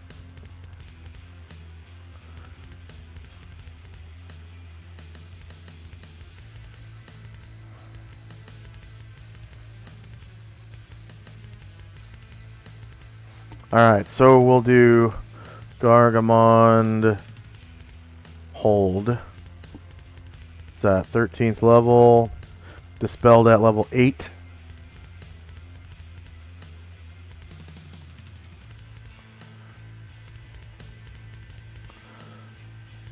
And no go. Target number was 16 or higher, and it came out of 15.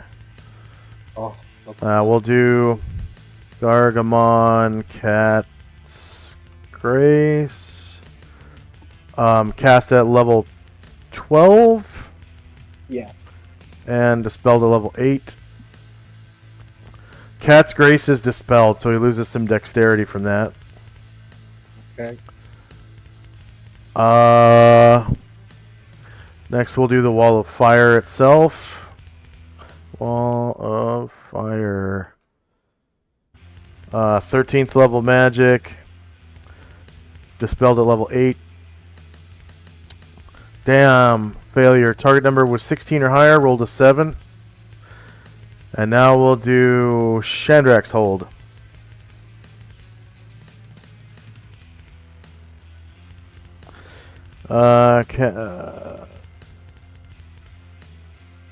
Yeah, level 13.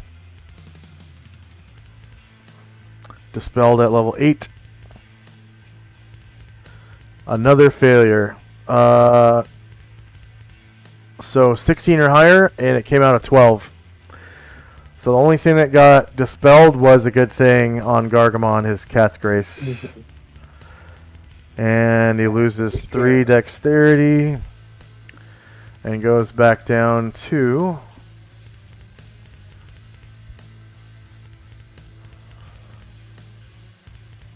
0. 14 dex Cat's Grace plus 2 surprise. Dexterity goes down to 14. Wait. Plus 2 surprise race. Yeah, dexterity goes back down to 14. Defensive adjustment goes to plus 0. His reaction adjustment is still plus 2 though, because of his race. And he loses 4 off of his armor class. Plate mail plus 2. It's 3, 2, 1.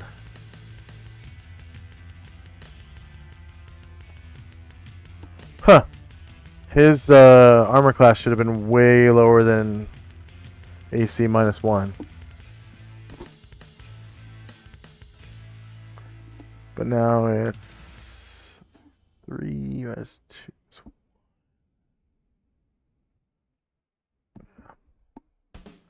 AC 1. Surprised. It's 1. Shield this is 1.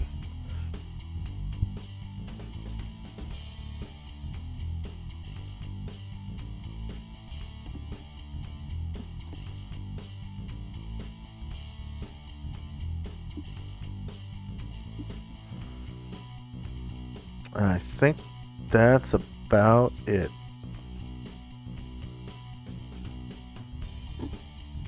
Oh, his regular AC is supposed to count his buckler, so that becomes 0.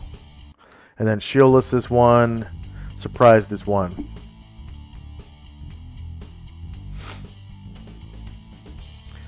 And the spell thing goes away. Next up is some of the Migo.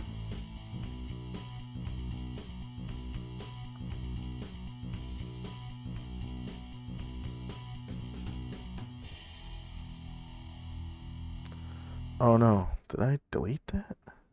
Migo?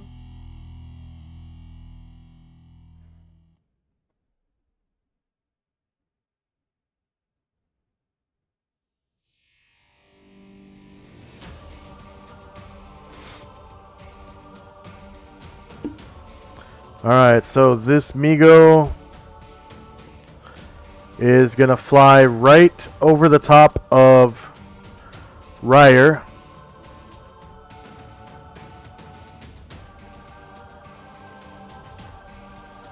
So Erdrin gets an attack of opportunity if he's holding a melee weapon, which I don't think he was. I think he was holding his rifle.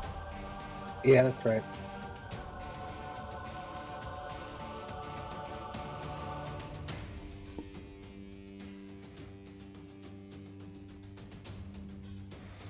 Alright, so this Migo flies right over Erdrin's head.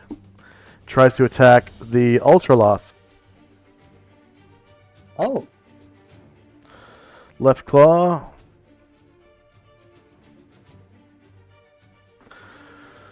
And the attack misses. Right claw.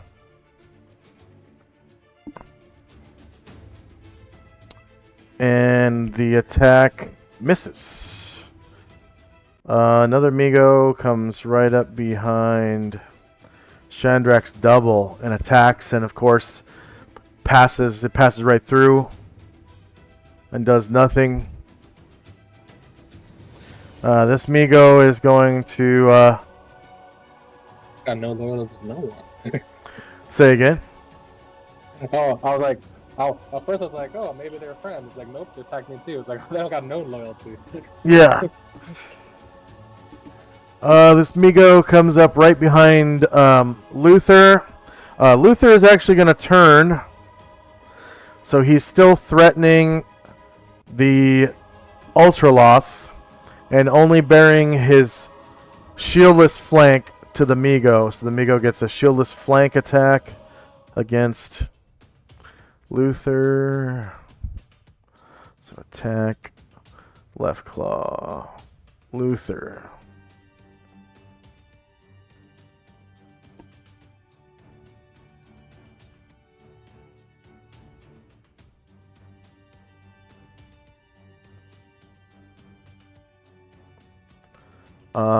Same elevation. Oh, actually, no, that was higher ground.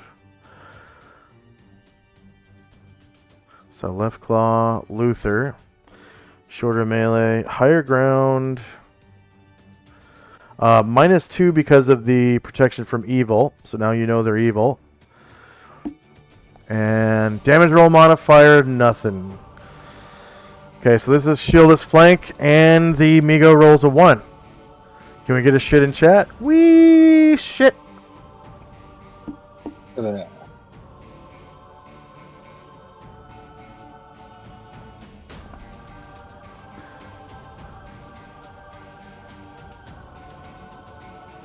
And next up is the Ultraloth, who begins to attack that Migo that's attacking him. He's going to use his longsword to attack the Migo.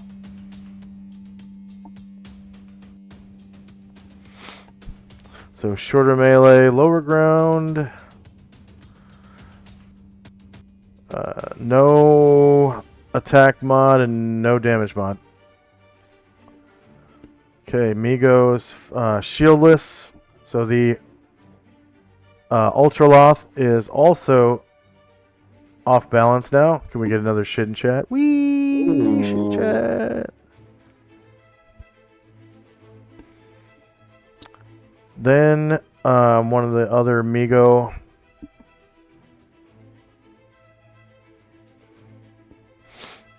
flies up.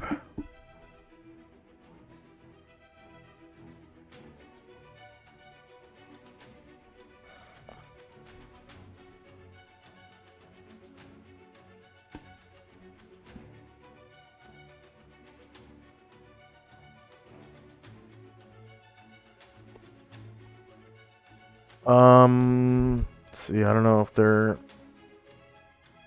high enough level to... Nope. Okay. So this Migo flies right over Erdrin and attacks Ryer. So I'm just gonna... Actually, it doesn't matter if he turns to face. He still has stone skin, maybe. Stone skin, yep. So he attacks Ryer twice. So two stone skin charges are taken away.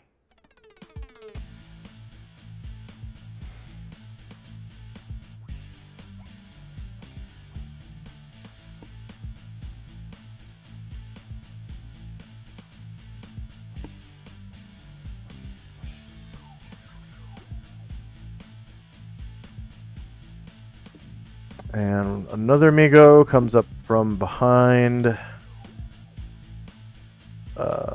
And is going to rear attack Luther. Left claw. Now that the Ultra lost all balance. Okay. Turn to face. Yeah. All right, so that's going to be Turtle AC for Luther. He gets higher ground. He gets -2 to hit for Luther's protection from evil. Turtle AC 7 versus -4 is a miss.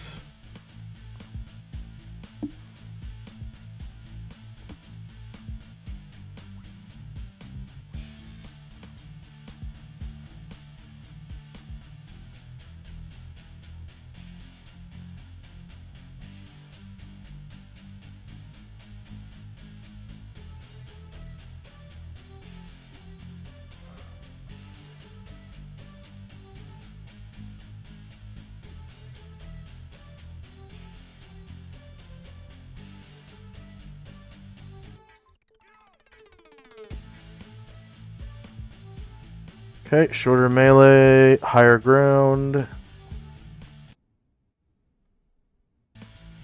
And -2.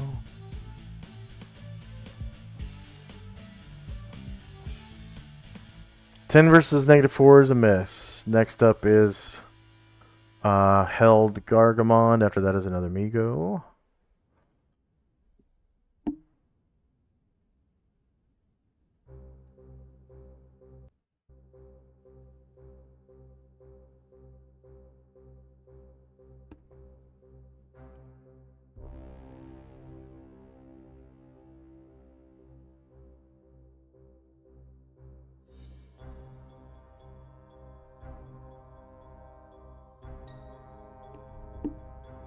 So that's 11 squares.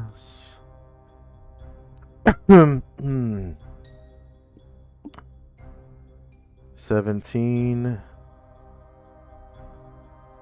to here. 18 out of 30. And attacks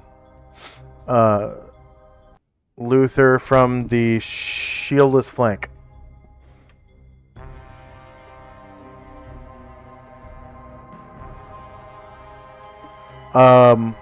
Does Luther want to turn to face?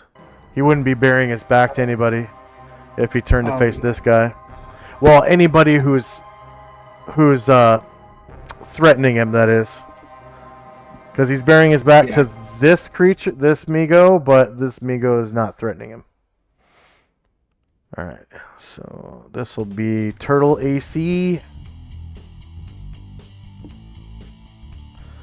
Left claw, Luther, shorter melee, higher ground, and -2 to hit. No modded damage. 14 versus -4 is a miss. And right claw. Shorter melee, higher ground. Whoops. Do that again. Right claw. Shorter melee, higher ground. -2. +0. 3 versus -4 is also a miss. Next up is Chandrak, who can give his double mental commands. Wait. This is actually Chandrak's double. Oh. I'm sorry. No, that's okay. They both essentially are back to back. So I'll just delete this one, and it's Chandrak's mental turn. Okay. So yeah, I'm going to try to see if I can do some kind of damage. So Chandrak's double will take a 5-foot step and cast a 80-foot long lightning bolt at the Yugoloth. Very nice.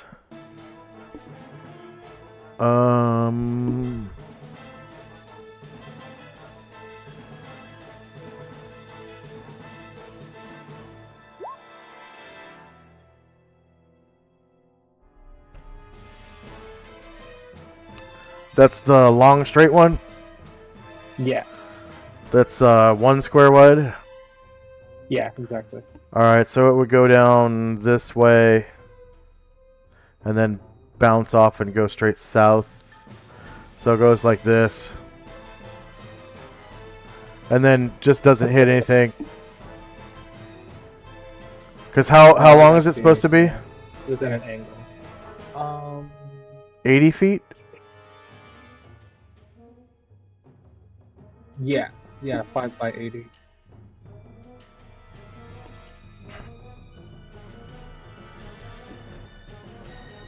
Alright. And the Yogoloth gets, or the Ultraloth. Oh yeah, he's off balance. All he gets is, magic. Well. No.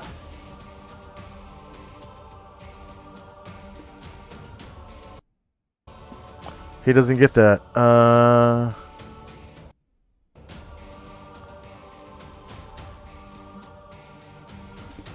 Alright, he takes 40 lightning damage. Oh yeah. Chandrak gets 150 points. Oh wait, that was with your double. Yes. And it was through the snow.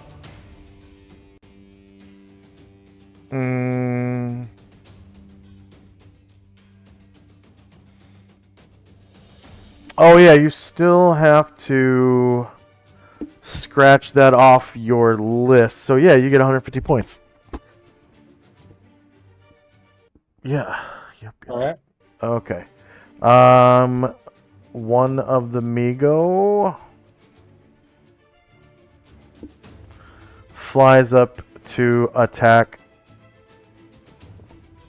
Whoops. Okay. Do that again. One of the Migo flies up to attack your double and of course misses with both attacks.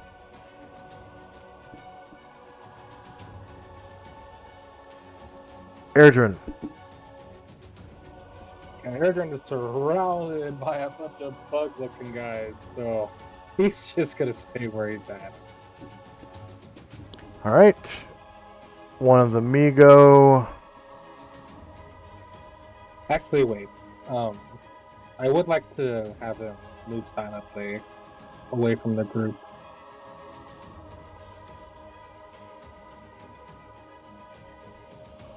Yeah. I was gonna move there. Silently.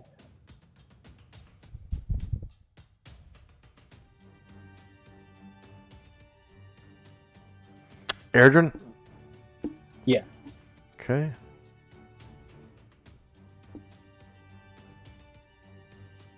Now I want to take another wall of fire. Yeah.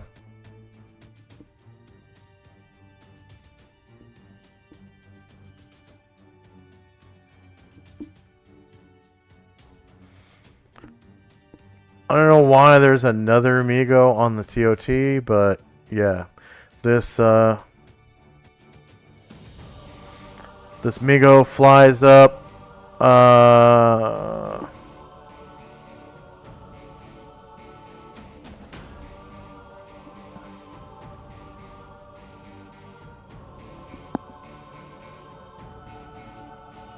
To there, and it will wait.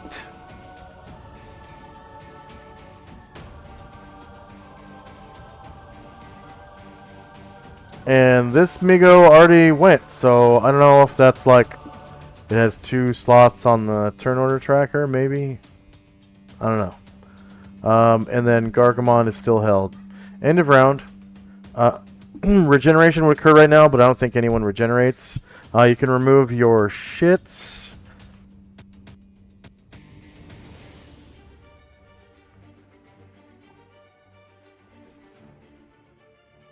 And was anyone waiting?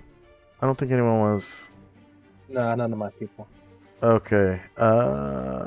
The wall of fire.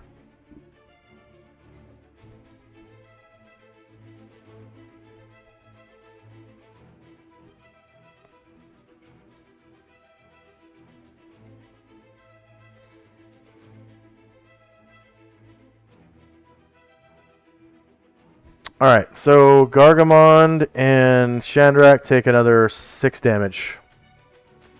Okay.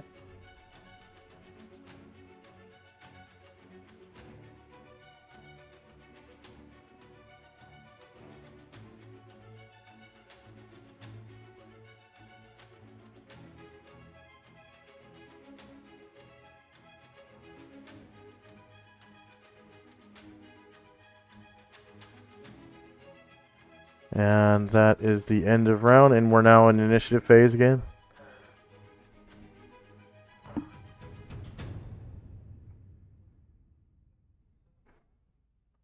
Oh, that's right. I have somewhere to be at 3:30, so we're gonna have to end it here. Dang it. Let's see. That's cool.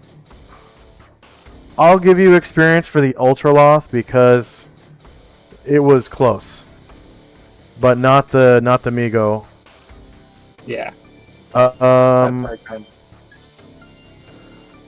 So we got XP, 1 Ultraloth.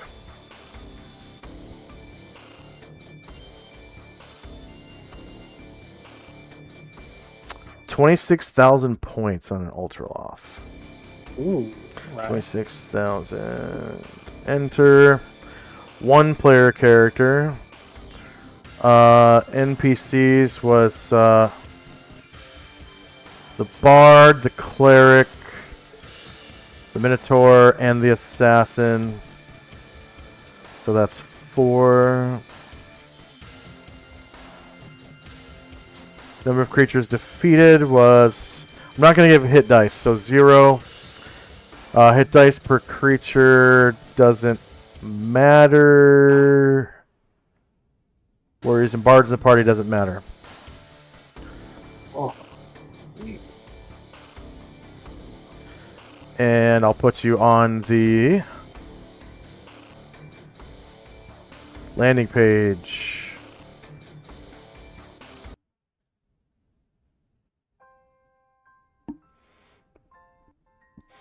All right, how'd you like the one shot? You didn't get a chance to finish it, so I didn't do, the one shot XP bonus. Oh yeah, but no, I understand.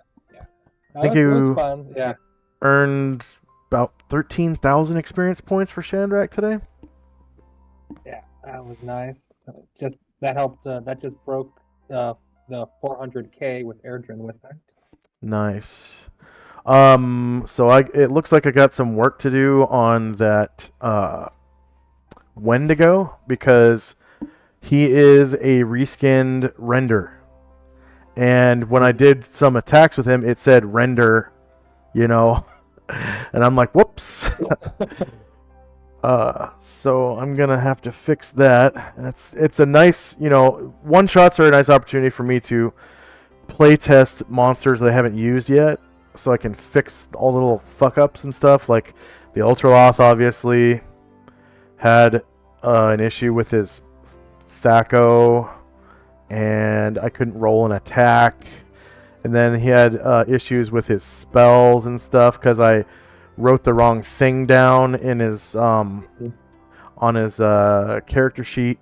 So it's nice to have those these opportunities to play test shit like that. So that's the reason mainly why I gave you the XP for the Ultraloth, was to give me a chance to play test him and get him ready for the future, because that's one of the things that kind of plagues Etreska is the Yugoloths.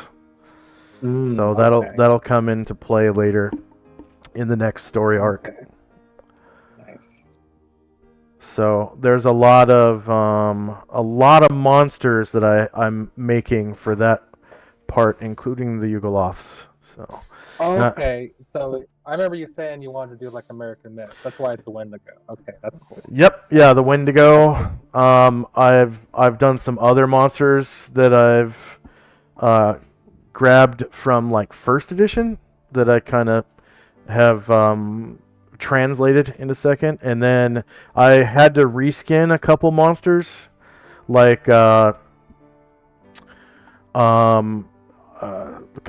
few weeks ago. You weren't there, but there was a one shot that was actually in Etreska, and they fought the Headless Horseman, the Dullahan. Yeah. And some of that on. yeah, and it was actually a reskinned Death Knight. Oh, okay, yeah. So look forward to that. There'll be some Death Knights to fight, but it's going to be quote unquote Dullahan or the Headless Horseman. Dullahan's actually an Irish mythology monster that made it to the United States, like colonial lore. Okay. Yeah, so I guess the town of Sleepy Hollow was mainly Irish people, possibly, you know, in the story, and that's where that came from. So, for our viewers, thank you very much for watching. Please like, share, and subscribe.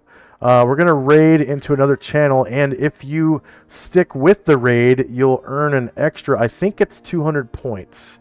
We're going to raid into Dork Tales, because Lord Gosumba isn't online yet. He usually has a session on Sundays.